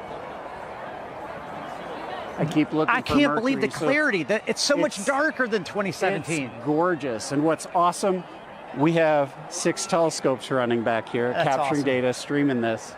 And that's a big important part here. This is not just capturing image to share with people watching the show. You are actually capturing scientific data that can be used by scientists everywhere. We are, and we've seen totality across North America so far in Mazatlan. Now we're experiencing it ourselves, and we'll experience it after this on the Jumbotron from the other dev sites. It's like the most amazing Eclipse train you could ever ride on. Wow. This is a bit better than 2017. Without a doubt, without a doubt. No cloud. And you know what's interesting is the crowd is quieting down. They seem to be experiencing the moment, taking it all in. A really special moment here. Look at that. So we must be getting close to the center. Where are we at? 2 minutes? So 1 minute, 30 seconds. The corona's looking brighter because our eyes are adjusting now. I mean, that is amazing, Bob. And how much corona you see. I mean, like just last time I didn't see that much. Visually, oh, there goes a bat.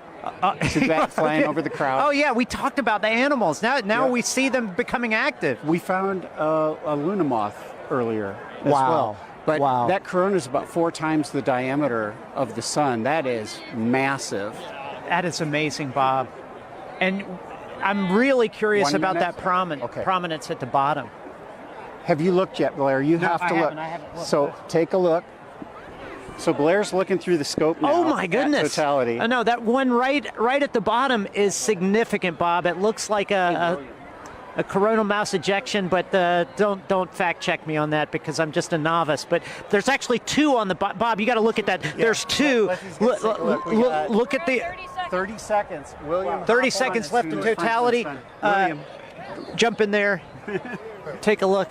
It's great because we have telescopes out here for people to look at and actually see total eclipse through it. Corona. And we're getting close. I don't know what you guys are seeing on television. But 10 seconds. We got to cut it off. Okay. All right. Here we go. 10 seconds before we need to put our glasses back on. Okay. Oh, sorry. You're good. You're good. We put the cap back on the telescope to make sure nobody looks. What an amazing event, late. Bob. There's the diamond ring. There's the second one. Oh, snap. Oh, that's amazing. It's like it was scheduled. Yeah, somebody had the timing right here. Oh my gosh. That's amazing. We will see shadow bands again here. Oh, you hear the crowd. Everybody's excited. There we go. What an amazing moment here at Saluki Stadium. Oh my gosh. With Bob Baer and 10,000 fans, all loving every moment of it. Bob, some final words. Well, I think we just had an eagle fly over. Okay, but incredible. Well, that's one of those things you said. We saw animal reaction, we heard it, we felt it. It was wonderful. So we got to keep an eye out for shadow bands. We're going to see them again in about 1 minute on the ground here. Okay, so we'll keep looking for those shadow bands on the ground, but I got to tell you guys back at the studio, I know you guys have seen eclipses already. There's still some to come, but what an amazing moment. Back to you guys. Good weather all the way to the end.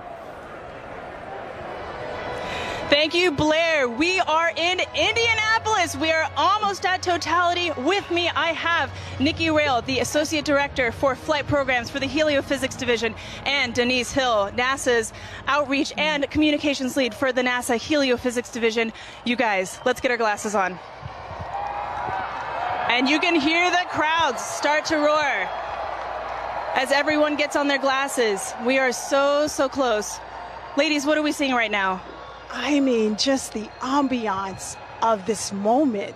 It is beautiful. We're just seeing a really small crescent, but the light all around us, it's so dusky. And I'm just odd. It is. I'm feeling a temperature drop already, which I can't believe. It's feeling cooler. The crowd is starting to go wild. Yeah. Okay. We're still seeing the Here we go. Here we go. Getting all close. right.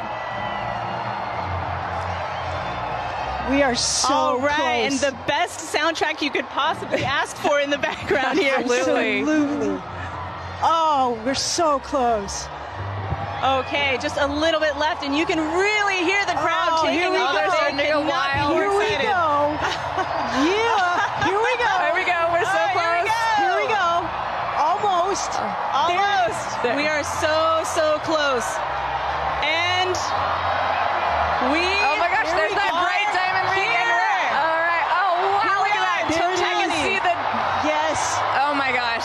I can actually visualize the corona. I've always wanted to see that. Wow. Look at that. Fantastic. Oh my God, it's gorgeous. Oh my gosh. Absolutely An incredible sight. And dark. Wow. Look at how dark it is. Oh my gosh. And you can really see those streamers coming out right now. I'm seeing some bright lights around where we're seeing cratering, and I can see those streamers coming out of the corona. And are those Bailey's beads? Are we seeing any Bailey's beads?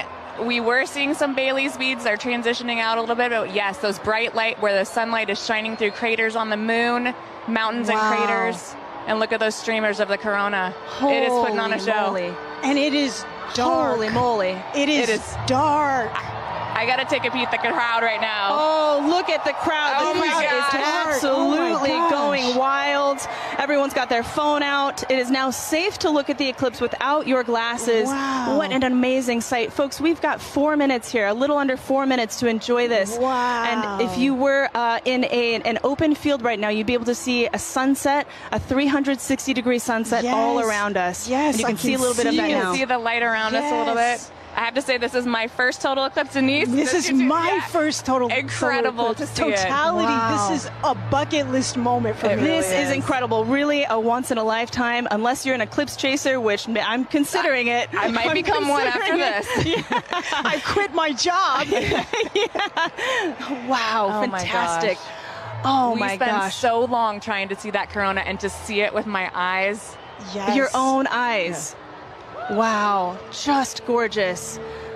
I'm just in Oh, awe of yes. being this person on this rock moving around the sun. Yes. I can't even believe it right now. Yeah, and to share this moment together with 50, 60,000 people all looking up at the moon and the sun all at once.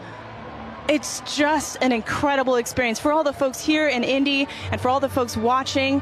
I hope you can take, the amazing energy and excitement from this crowd. What a special moment for the United States. Oh my gosh, did you hear that? Listen to everybody. Oh, there we my go, goodness. the crowds. Wow. Wow. Okay, so I think we're seeing... Yep, those beautiful prominences. The corona is just putting on such a show right now. It's got my Yes. full attention. Wow. That's all I can watch. Holy cow. We've got some very appropriate music going on in the background Yes. here. This is the best version of getting mooned that I have ever experienced in my life. Don't strain your eyes. Wow. I am just in awe. There just aren't the right words to describe this. I'm just noticing it feels so strange to me right now. Like, I Yes. feel the hair on my arm Wow. standing up. I feel like it's nighttime, and what am I doing? And it was daytime. And actually, folks, we're starting to get some nighttime insects coming out. Yes, and we're buzzing starting around to the see lights. bugs. Yeah, we are seeing bugs Yes. in light. It's hard to hear them over the crowd, but I can definitely see them flying. Yes, I think the animals are a little bit confused. Nikki, while I have you, we've got a lot of programs at NASA looking at the sun. No eclipse glasses required. As the Associate Director of Flight Programs, tell me, what can we expect NASA to be sending to the sun in the next few years? We are so lucky in the midst of this incredible time of solar max. We're getting ready to... I'm seeing a diamond ring right now. The diamond ring. Take a look. Put your glasses back on. Be safe. That is the diamond ring, folks. Wow. Spectacular. Oh, my gosh. You can even hear fireworks in the distance. Yes. Oh, my gosh. And the light is already starting to change. It really is. You can wow. And the crowd's loving it. You can hear the crowd just loving every second of it. Oh, what a moment. I love those fireworks. Indianapolis is really pulling out all of the stops, and we love them for it. I also want to take a moment here to thank our 2 telescope operators, John and Dana, who have been providing these telescope views for us there from Ball State University. Thank you very much to John and Dana. All right. It's like somebody flipped the lights back on. It's like a sudden switch flip. This is so crazy. And I can feel it warming up already. Yes. Wow. This is so amazing. Incredible. Well, this is an incredible moment and an incredible moment for the Helio Big Year. Ladies, thank you so much for joining us. This has been fantastic. Thank you for having me and sharing this. I'm so excited to be here and to see this incredible sight. Absolutely. Megan and Sarah, back to you. Oh, that was so fun to experience, and I can't wait for us to do it now. Take a look at this drone shot where you can see it definitely got noticeably darker. We feel it here. It's colder.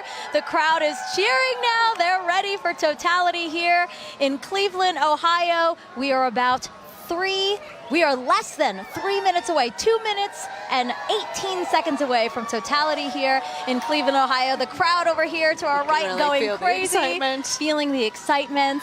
I'm ready for this. How are you? Yeah, it's super cool. It's all of a sudden it's really getting dark and you're starting to feel it. Yeah. So cool. It's like they just dimmed it out. Now it's like night.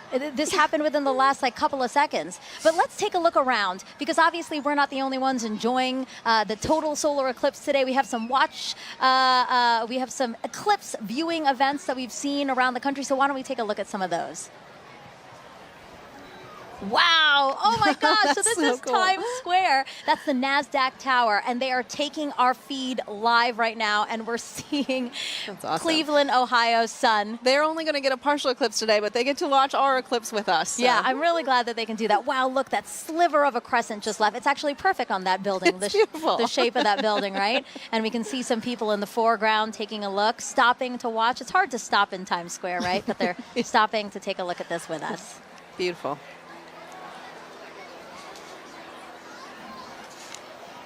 Oh, awesome. So this is just next to us. This is Progressive Field here in Cleveland, Ohio. So the Guardians have their opening day today, and the first pitch is like after 5 o'clock. But as you can see, they've opened up the stadium, and people are in there to enjoy the big crowd eclipse. in there to watch that. That's great. Yeah. You can, oh my gosh, just got darker here. Yes. Oh my gosh, that's so interesting. And then Mentor Civic Amphitheater, again, the field starting to fill, and everybody looking up at the sky for their opportunity to see today's solar eclipse.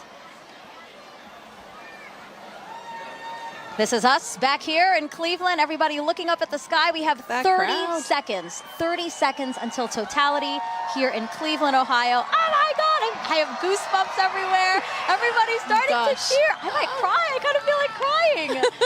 This is so cool to see. It's getting so dark so fast. Wow, it's like night just descended on us. And look at the crescent slowly disappearing. Crowds cheering here. Cell phones up, cameras up. 5, 4, 3, 2, 1, and totality.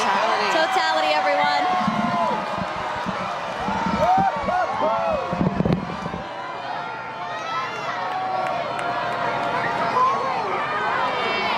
Oh my God. Oh wow. Oh my God. I was so nervous. Wow. I know, I wasn't sure because we had some high clouds, but oh my goodness, you can see that corona extending out. Oh wow. Yeah, the clouds were really bothering me and really scaring me. It get very cloudy here in the last hour and a half, but we have a great view here in Cleveland, Ohio. Yes. Wow, look at the corona. You can hear the crowd. Wow, everybody's got their phones out. Oh my gosh. Wow. No, I saw pictures of what the shape of the corona might look like from our NASA scientists, and it looks exactly like they predicted. Oh my gosh. Oh, and you can see Jupiter and Venus. Oh yeah, look at that. So Jupiter's to the upper left of the eclipse that we're watching, and just to the right of it is Venus. Venus, yes. Oh, and I see some of those pink protuberances we've been talking about all day. Wow. Beautiful. And again, all around us you see light, but just at the top where we are. 360 sunsets. Exactly, exactly. Yes, Indianapolis had described that as well. Woo! We have totality here for 3 minutes and 50 seconds. That is such a luxurious amount of time. I saw the 2017, I think we only had about 2 minutes. So. And why is that? Why does the length of totality differ? Oh yeah, well, because sometimes the moon is a little closer, a little further away. Its orbit's elliptical. And so when it's further away, it looks smaller in the sky, but when it's closer, it looks bigger, and so we get a little bit more extra time. Look at the prominence. You can see it on the bottom. On the bottom there. So pretty. Wow. It's like bright pink. That is insane that you can see it from there. From here. Yes. Just like the power of our sun. I'm truly in awe right now. And cold. I'm in awe and cold. It did drop. It is dropped noticeably 10 colder. degrees. It's like, yes. Yes. Looking around to the crowd. A lot of people videotaping it, trying to take photos. It's the lovely backdrop of the Cleveland skyline. Yeah, that's beautiful. We have the stadium right next to us. Oh my gosh. And again, thanking the Great Lakes Science Center and NASA for hosting this event here in downtown Cleveland, Ohio. It's great to like sort of join humanity to all come together at once and experience this together with such a great Oh, group look at of the screen folks. right now. Here's a shot of the skyline. Oh, wow, the sky looks on fire. Beautiful. A lot of excitement still here in the crowd.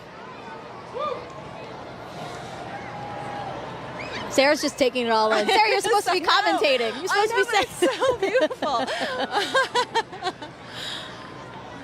So you can tell that we have some cloud cover, right? It's kind of hazy here, but still. It is, yeah, some high clouds. I was worried about it, but like we can still really see, have a pretty good view here. Wow. And again, this is so rare for people here in Cleveland to see a total solar eclipse. The last time was 1806. Yes. The next time, guys, 2444.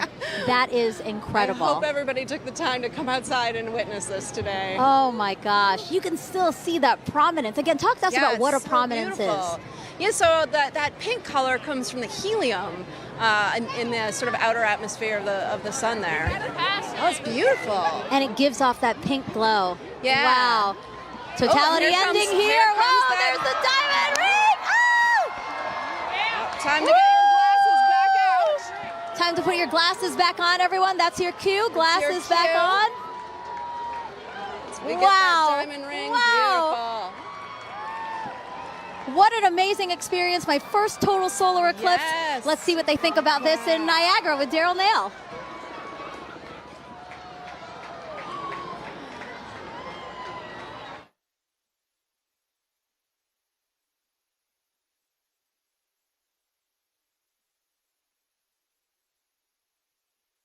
Over the entire area. You can hear the crowd erupting at various moments when the eclipse has been seen, but we are under pretty cloudy conditions, and David Sheeny is with us.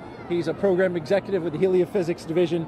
David, this is a challenging situation to be in order to try to see this eclipse. We've seen glimpses. We have seen glimpses, so we're basically spending our time staring at the sky, hoping for a little bit of a glimpse of what would be a totality. So right now, the sky has just completely gone dark.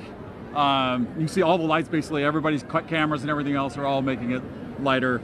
And it's gotten significantly colder as well, just over the last several minutes. And it's fascinating to see it go night like this. We've been listening to everybody across the country enjoying totality and seeing it clear. That's not the experience we're having here. In fact, it's so cloudy that our telescope operator, Jessica Bellina, who's working very hard to try to get a lock on it, has not been able to get that telescope feed dialed in because she has to have a view of the sun in order to see it. So we don't have a feed for you from Niagara. What we have is just every once in a while you'll hear part of the crowd, only part of the crowd will cheer because I guess they kind of have an angle through the clouds to see just a little bit. Yeah, and the clouds are really only cleared out enough occasionally to even need eclipse glasses. So for the most part, you have a thick enough layer of clouds that you can see the eclipse without them, and it's just fine. So a lot of us have been able to just take regular pictures with our cameras. Let's take a look and just kind of enjoy the moment of darkness that we're in now. People have come from all over the world to be here. You can see some. It looks like it's a little bit lighter up there. Our spotlights are blinding these guys. Can we turn the spotlights down? So there, look, you got a little bit of eclipse right there with people watching. So we're just catching little glimpses of things as we look up into the sky. So this might not be as exciting as some, but this is what we get. We're just hoping to have a little bit of a glimpse. Well, we've got 3 minutes and 29 seconds for it to happen. We're already a minute or so in. Right. We heard there's going to be skydivers that are going to jump out. Probably hard to see them. Yeah, I don't know that we'll get to see the skydivers. You can't see any of Niagara Falls really. It's basically all like as if it was night for us here.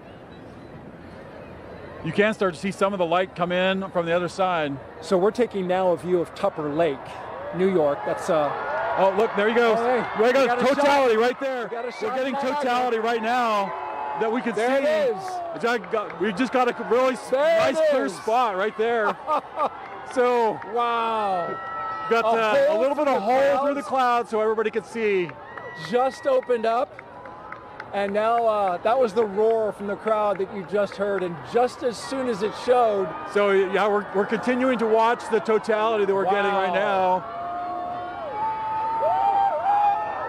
You can see a little bit of hint on the side as it's shining through. Down there, duck down. Yep.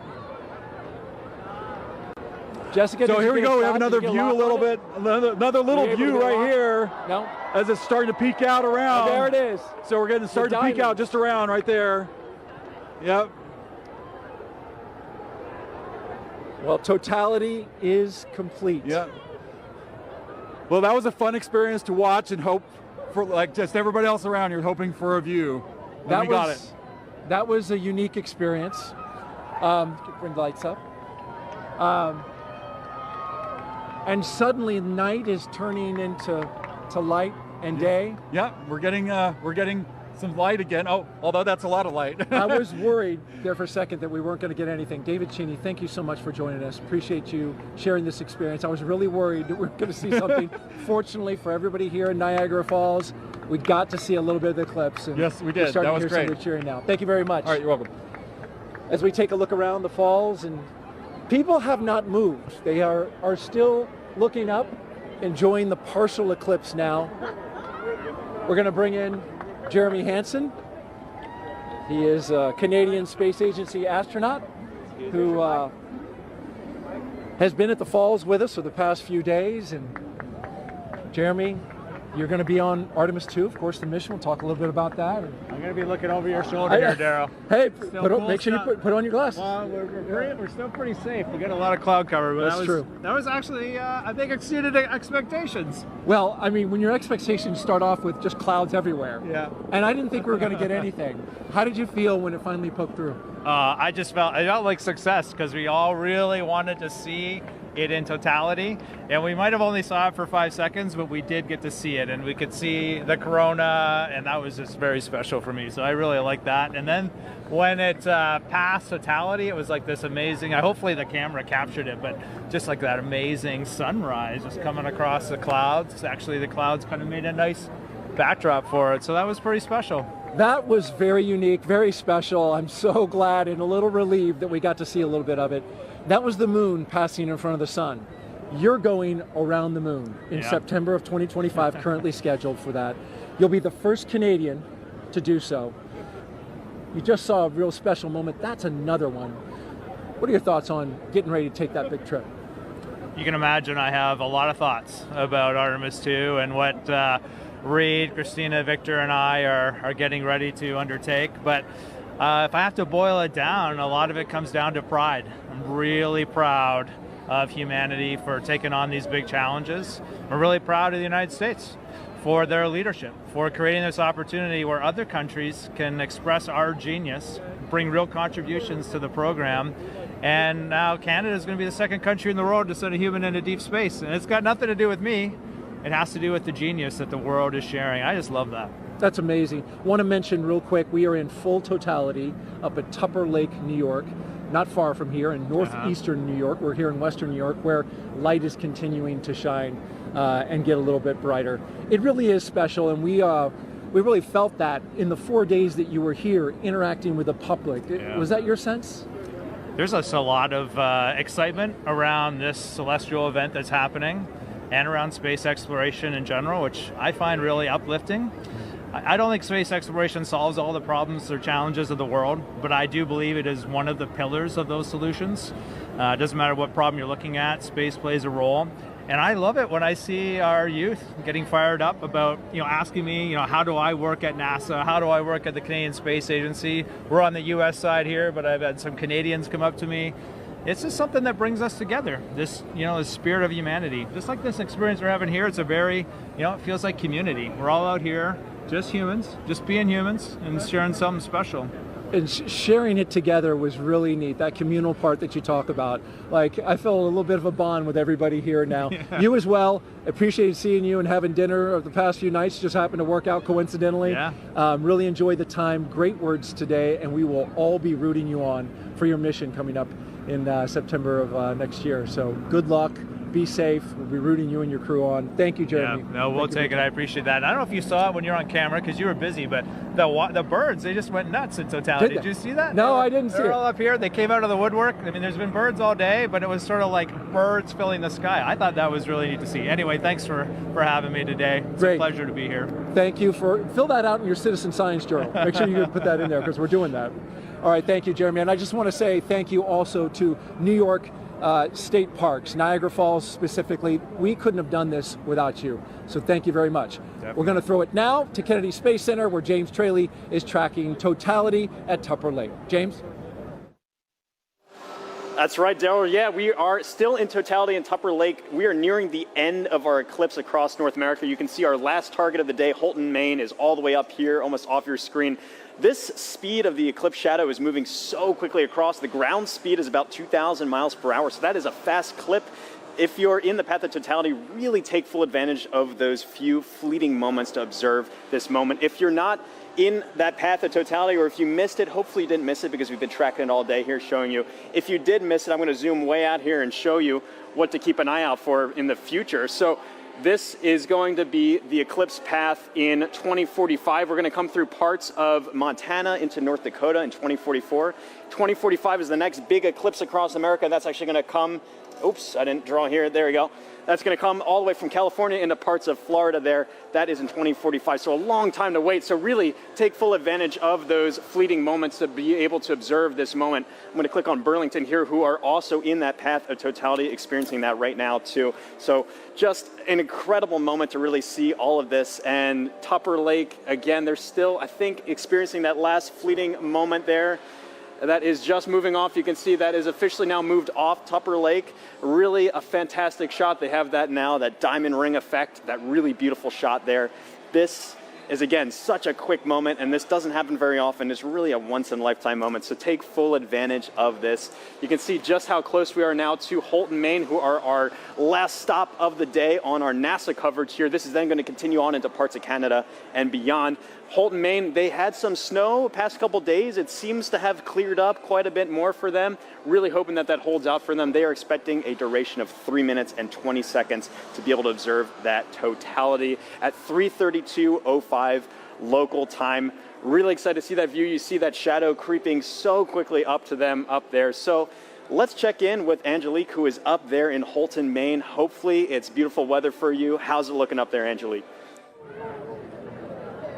James, it James, it is looking awesome up here. We are just a few minutes away from Totality. You can hear people announcing it in the back, and people are getting excited, as am I. And here to share in all of that excitement with us is actually Dr. Eric Smith, the program scientist for the James Webb Space Telescope. Eric, it's so great to have you here. Oh, it's great to be here, Angelique. This is really exciting.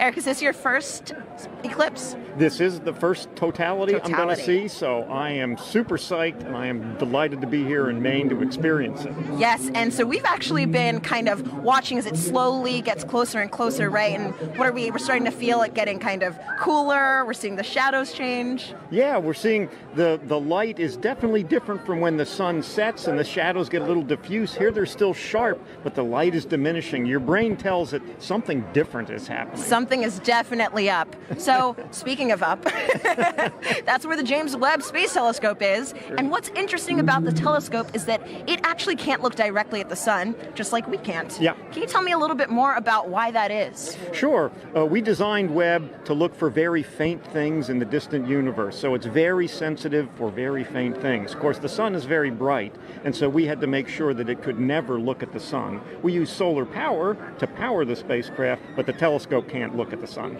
That makes a lot of sense. Now, as it's starting to get a little bit closer to all of the cool phenomenon, the Bailey's beads, the diamond, let's go ahead and put on our glasses. All right. So that we can look up and continue chatting. Wow. Oh, just a little tiny just a little bit left. That is incredible. Wow. So, Eric, I have a couple more questions for you. Another thing that I was wondering about is how we can use actually eclipses to study exoplanets, which are planets outside of our solar system, using, I think, the transit method. Is that what that's called? Yeah. Right now, during an eclipse, the moon... Sorry, you can hear everybody getting excited. We're getting very close to totality here.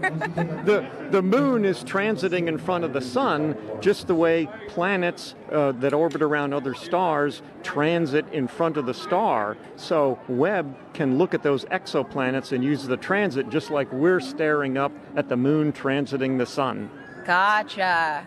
And so a transit is, like you said, literally just when something crosses in front of something else. That's right, transit. Yeah. Okay. Very cool. So throughout the broadcast, we've actually been able to see the eclipse through different telescope feeds. Can you tell me a little bit about what the difference is between, actually, we're going to go ahead. Oh, here we go. We're getting really close. Oh my gosh, it looks like just a few more seconds until we are in complete totality. Oh my gosh. 5, 4, 3, here we 2, go. 1.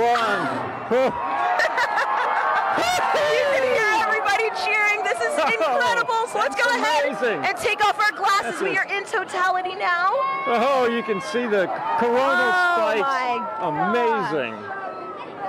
That is beautiful. Incredible. You can see a planet in the sky that you couldn't see before. Oh, wow. And I think, is that one of the, oh gosh, the there's some drone. There's a drone up there in the sky, too. Oh, my goodness. Oh, wow. It's incredible. The rays that you can kind of just see coming off of the corona. Yes, yeah. Stunningly beautiful. Yeah, that's got to be one of the most amazing things I've ever seen. And you can see the gradation in the sky color down to the horizon, Oh, too. my goodness. Yeah. I am seeing a bit of that 360-degree sunset. Yes, yeah. That is really cool. It's amazing. Even though we're in the total shadow here, there's still the corona is still pretty bright. It is incredibly bright. You could read by the light of the corona. I think I would have some trouble reading, but I probably could. I could technically read something. So, Eric. Oh, and actually, we have the International Space Station flying over right now, so they are actually seeing not one, but 2 views of the eclipse. They're able to see not just the moon passing in front of the sun, but they're also able to see the shadow of the moon passing over Earth, which is absolutely incredible. I mean, I can hardly imagine a view being better than the one we have right now, but if there is one, it's probably on the space station. It's from the space station for sure.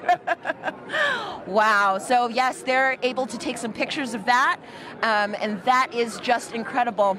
Just incredible. One of the things they told people to do if you're far away was to hear how nature changed. And it was interesting here. We're, of course, surrounded by a lot of people just to hear their reaction when we went into totality. It's true. The humans in nature have not gotten quieter, but louder, I would say. But, I mean, you can definitely hear the loudness has a different kind of character to it. There's almost like I don't know if wonder has a sound, but I think this might be it. Yeah. Hushed awe. Yes, hushed awe. That's wonderful. And I can see just one little red, I guess, like protrusion coming down little there. red spots almost. I noticed those too. That's cool. Now there are two. Yeah. Wow. That is just so cool. Yeah, I like the 360 sunset. It's a little hard to see behind us, but it's... we've got at least one or two drones. Yeah, some... our robot overlords. Of course. And so, Eric, I know that, clearly with the drones, people are starting to get involved in the eclipse, and I know that there are lots of ways that people can actually get involved. One of those ways is with citizen science. Right. Do you mind talking about some of those opportunities, how people can actually... Sure. We had citizen science programs where people could use their cell phones to take pictures during the eclipse. And we're getting ready to come out of totality. We're just putting our glasses on. And here we go. Oh, there it is. Oh, it's peeking out. Oh. Everybody is cheering. We have just made it to the end of totality. We're starting to see the sun just peeking back out amazing. again. Now just look at the ground, how much brighter it's gotten. It is already so much brighter. That is so wild. That was probably one of the most amazing but also fastest 3 minutes of my life. I wish I could do it all again. Yeah. All right, well, that was incredible. Incredible to get to experience that here in Holton. Thanks so much to the city of Holton. And also thank you so much, Dr. Smith, for coming out and hanging out with us and experiencing this wonderful event. Oh, it was my pleasure, and congratulations to the city of Holton here for doing such an amazing job covering the eclipse. It was amazing. Well orchestrated. Above and beyond. Yeah. And I want to say, of course, a special thank you to photographer Dave Bowman, who has been giving us these incredible images from the telescope feed, and we're gonna enjoy as the rest of the eclipse kind of ends here, going back in the direction that it came. And with that, we're gonna send it back over to you, Megan.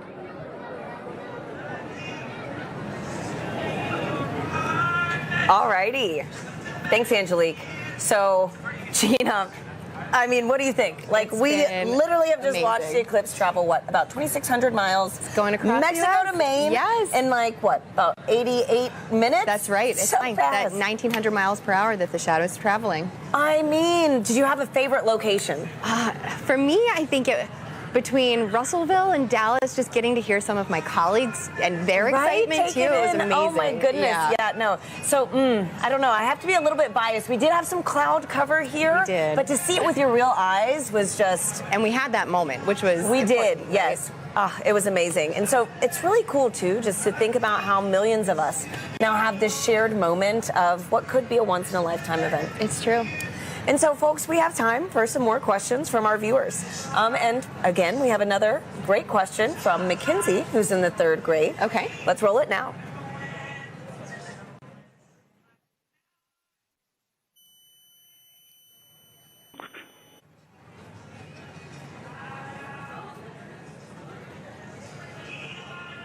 Hi, my name is Mackenzie. I am in 3rd grade. My question is, what is the difference between a lunar eclipse and a solar eclipse? Thank you for that question, Mackenzie. Okay, let's talk about the difference between the eclipses. Now, the solar eclipse that we had today is when the moon crosses between the Earth and the sun. But we also get lunar eclipses, and a lunar eclipse occurs when the Earth crosses between the moon and the sun. So it's really about where the shadow's going. Today, we have the moon shadow projecting on the Earth. During a lunar eclipse, we have the Earth shadow projecting onto the moon. So that's the main difference there. That we just saw, too, those incredible views from space, that's right, to see that second perspective view. And so I've got another question for you right now. It's going to be Eli on Reddit. who wants to know, there are quite a few solar eclipses in the world every few years, so why is this one scientifically interesting? Okay, so yeah, we do get solar eclipses and lunar eclipses maybe 2 to 3 times a year. However, the total eclipse that happens today, total eclipses are about every 1.5 years, and that is a rare opportunity for us to look at the corona, study the corona in a way that we can't do during the other types of solar eclipses that we have. So and during the solar maximum. Exactly, during the solar maximum. So for this one particular, you know, we were talking about the solar activity that we were seeing on the limbs during the totality. Yeah, there's just a bunch going on today for this eclipse.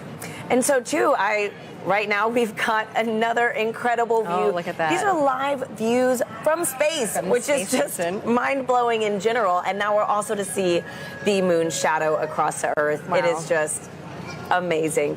So, you know, Gina, too, thinking about how many people across North America today witnessed this one moment, it's a good reminder that humanity has been experiencing these eclipses for centuries. And, you know, there are different meanings for these events in different cultures. Let's check in with Joy in Dallas to learn more about indigenous astronomy. Joy. Hi, and welcome back to Dallas, Texas. I'm with Dr. David Begay. He's an indigenous astronomer and also a member of the Navajo Nation. David, thank you so much for joining us. So when people think about science, they might be thinking of Western science. So David, how does that relate to indigenous science, and what did the total eclipse mean to the Navajo people? I think the knowledge on the eclipse goes way back. From time immemorial, I'm told by my elders. And they knew that when you look at the sun directly, you can damage your eyes permanently. And so they knew that about the danger of looking at the eclipse with the naked eye. So people were encouraged to go inside to ensure that people weren't looking up, especially the kids. So it goes way back. And as far as eclipses, it's a time of renewal, the sun alignment with the moon and also the earth alignment. The whole cosmic cycle goes through a regeneration process. It revitalizes the process. And so it's a gift that goes on. For many years, over and over. It's a cycle. And as far as science goes, there's different definition of science. Thank you, David. Maybe we can cover it. Thank you. It's been an honor chatting with you. So thank you to everyone here for joining us. Thank you for the Arboretum for hosting us. For this very, very magical moment. This has been an experience of a lifetime and one that I definitely won't forget. So let's head back to Tahira and Gina in Kerrville, Texas. Thanks, Joy. We're joined now by Jamie Favors, the director of NASA's Space Weather Program, to tell us more about some cool science that launched today during the eclipse. Welcome, Jamie. Thanks, Tahira. Hey, Jamie. Hey, how are you? Good. And so can you tell us, why did NASA launch rockets before, during, and after the eclipse today? Sure, so it's really to capitalize on this really unique situation. You know, things like this happen every day, you know, going from daylight to, you know, sunset into, you know, darkness. But it happens so quickly that we can make these measurements, one right after the next, to really understand very precisely what's going on in the atmosphere. With sounding rockets, we can do that so quick back to back, the way we can't do with some of the really large rockets. Okay, so Jamie, how high did the rockets actually go, and what's special about this area of the atmosphere? Sure, and we just launched the second of those three just a few moments ago, and that's going pretty well so far. These particular rockets are getting about 250 miles above the surface, pretty close to right about where the International Space Station flies. And before you ask, everything's safe. We take care of the. And it looks like we've got a playback of that right now. Oh, wow. Perfect. Can you walk us through this? Sure. So from Wallops Island out in Virginia on the Virginia Space Coast. So these rockets have multiple stages to them. So you're seeing one stage burn for a few seconds, then that drops off, and then the next stage will light, to eventually take it all the way up to about that 250-mile mark above the surface to make those measurements in the upper atmosphere. Wow, that looks incredible. Yeah. Oh my gosh. Okay, and so what is that area of the atmosphere, and why do we care about it? Yes, it's the upper part of our atmosphere. It's called the ionosphere. That's really from a perspective of heliophysics, where we really see a lot of that interaction with the sun and the earth. We care about it because that interaction can change the way our GPS signals work, our communication signals work, and even up a little bit higher, we start to see the influence of the sun actually causing the atmosphere to change its density in a way that can impact the way satellites orbit the Earth as well. Sure. Okay. Great. And so, Jamie, today we've been doing this fun poll, to see who is Team Sun, Moon, and Earth. What team are you repping today? Well, other than Team Science. Don't choose the wrong answer. Well, my bosses would make sure I go for Team Sun today for sure. Oh, man. Okay. Well, thank you so much again. Thanks, Jamie. And, folks, it is time now to say goodbye to our friend, James Traley, who has made sure we've known where and when to look up all day. James, thank you. Yeah, thanks so much, Tahira. It's been fantastic tracking this eclipse across North America all afternoon with you.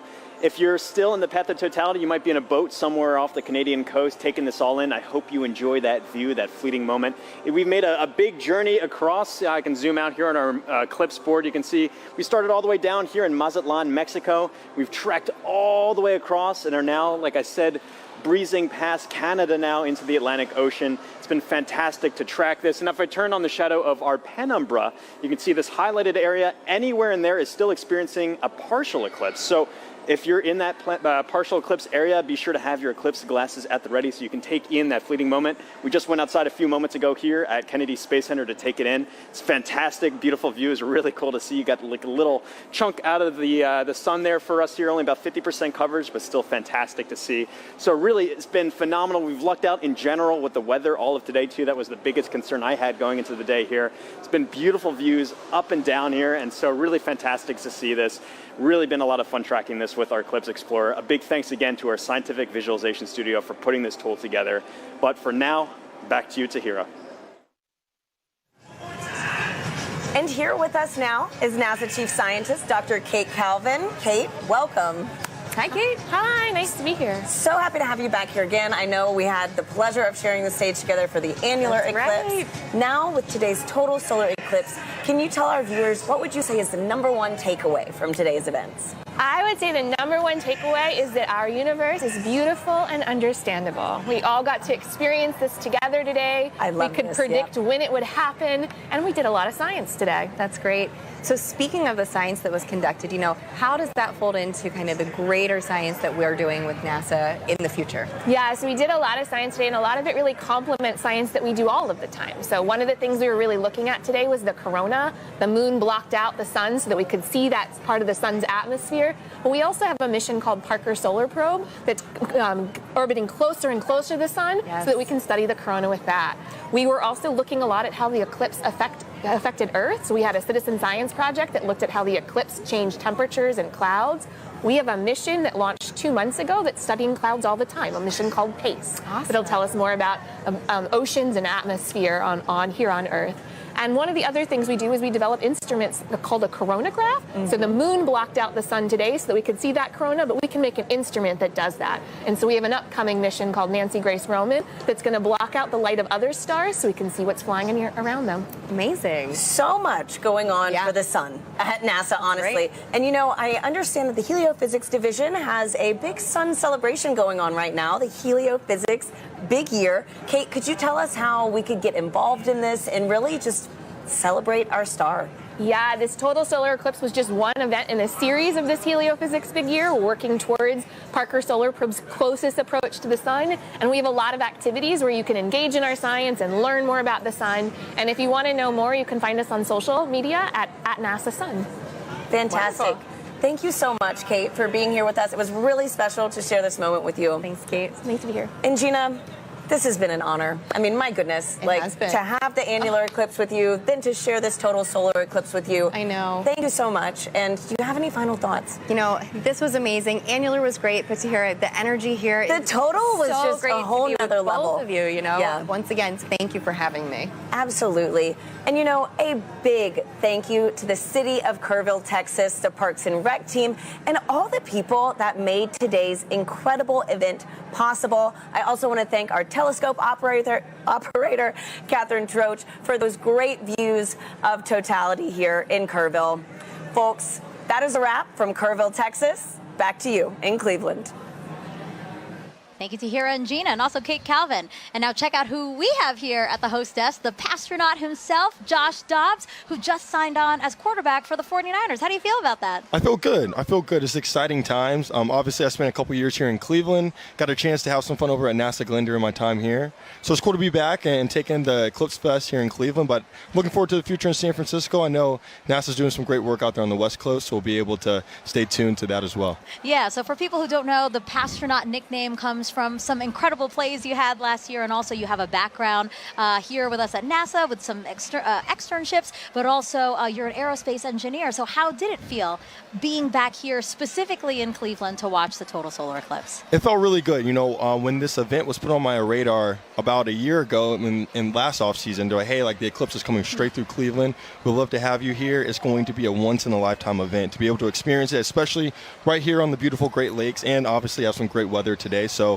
I'm marked on my calendar a year ago, and to make it back here and take it in, and get a chance to hang out with the city I spent 2 years in, it's been great. I think like the biggest thing that I've enjoyed is just seeing the interest from the city of Cleveland and how many people traveled here to take in the event today, and to be able to then also go learn about the future of NASA and the future of space exploration as well at the same time.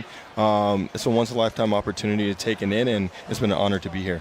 So, Josh, NASA is really committed to inspiring the next generation through discovery. Do you think maybe we created a few new future scientists and engineers here today? I think so.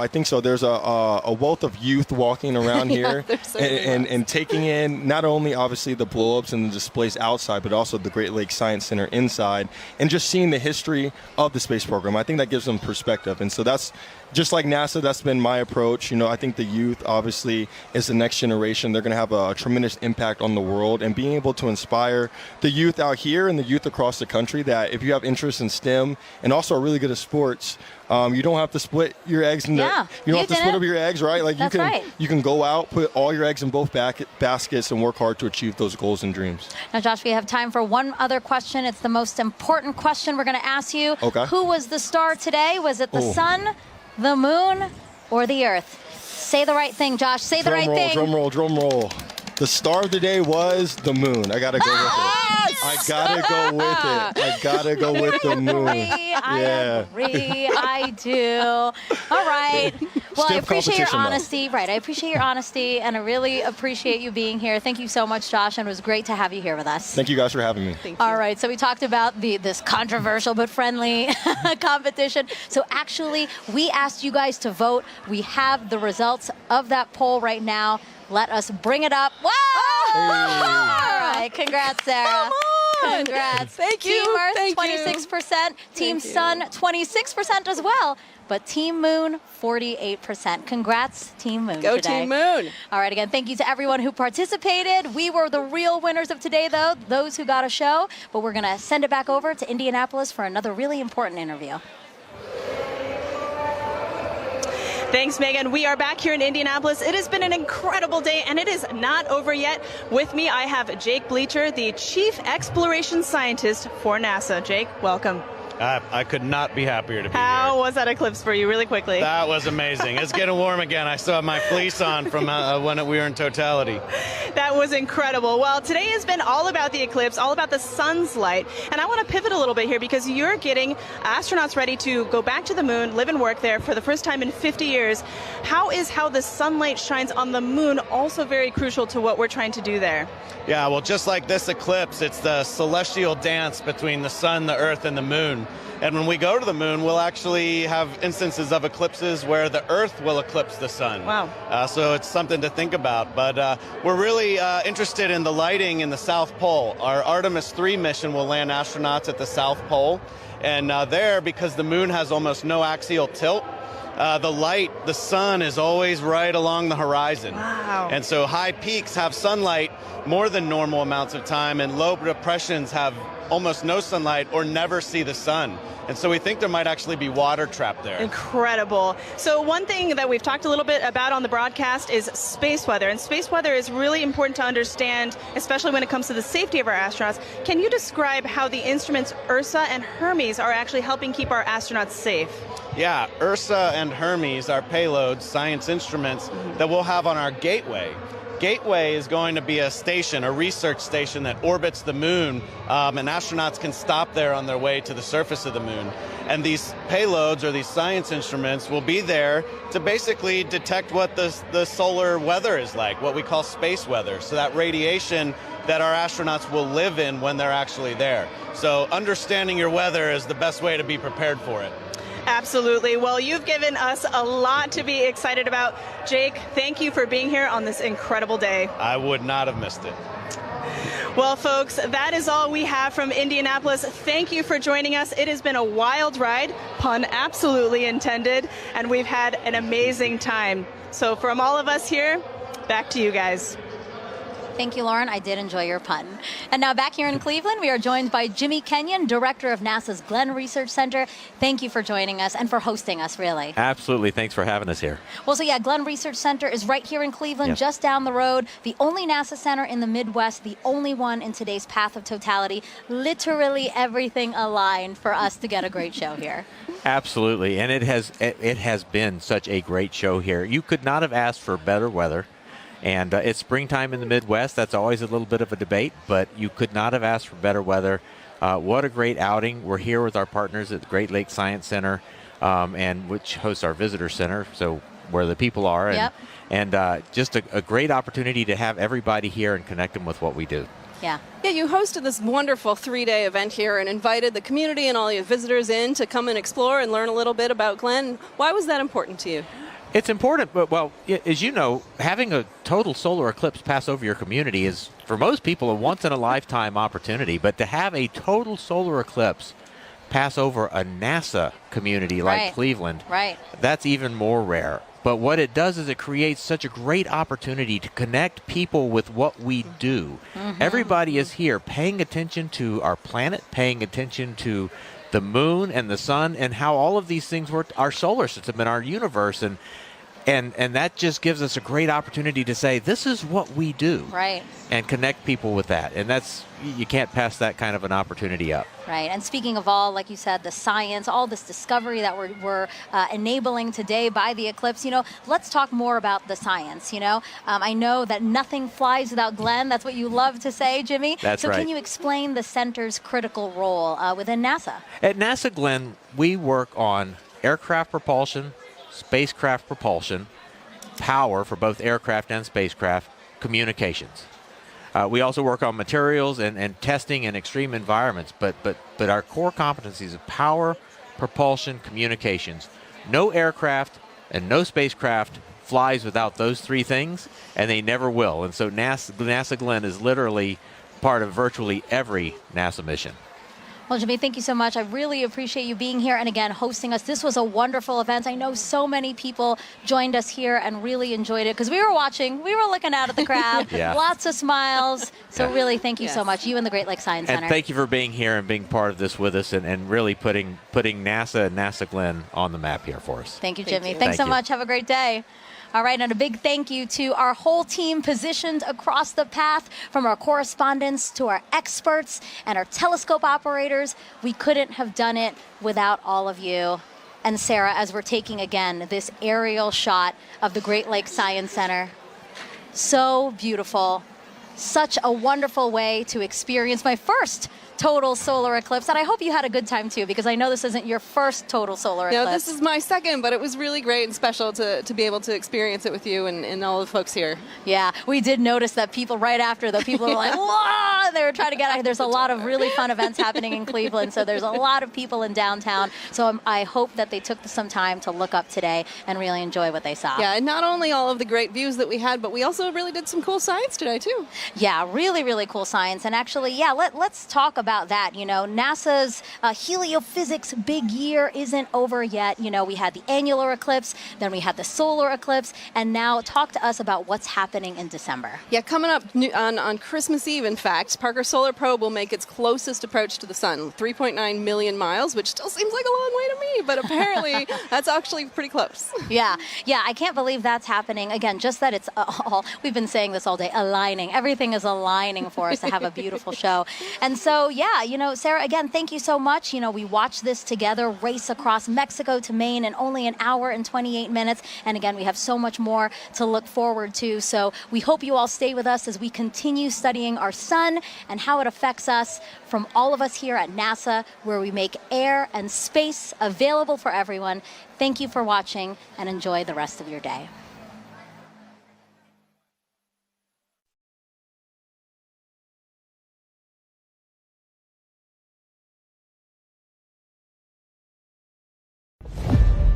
We are one of 100 billion stars in a vast galaxy, but for all of human culture on Earth, one sun that nourishes us all. That is what stirs humankind.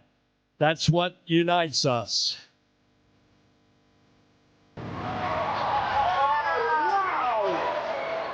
Experience the wonder, the beauty, and the power of our star.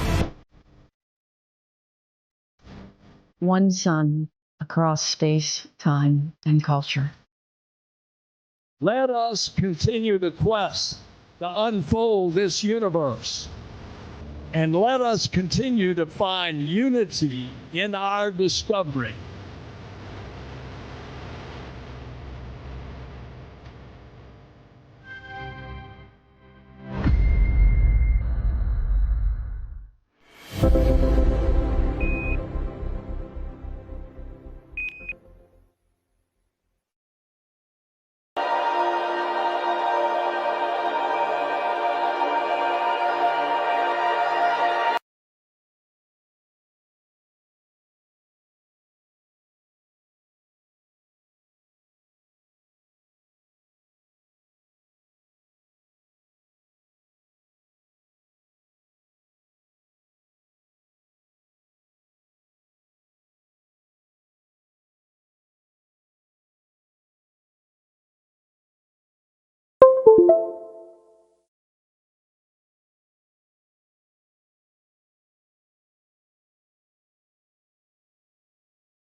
Ah!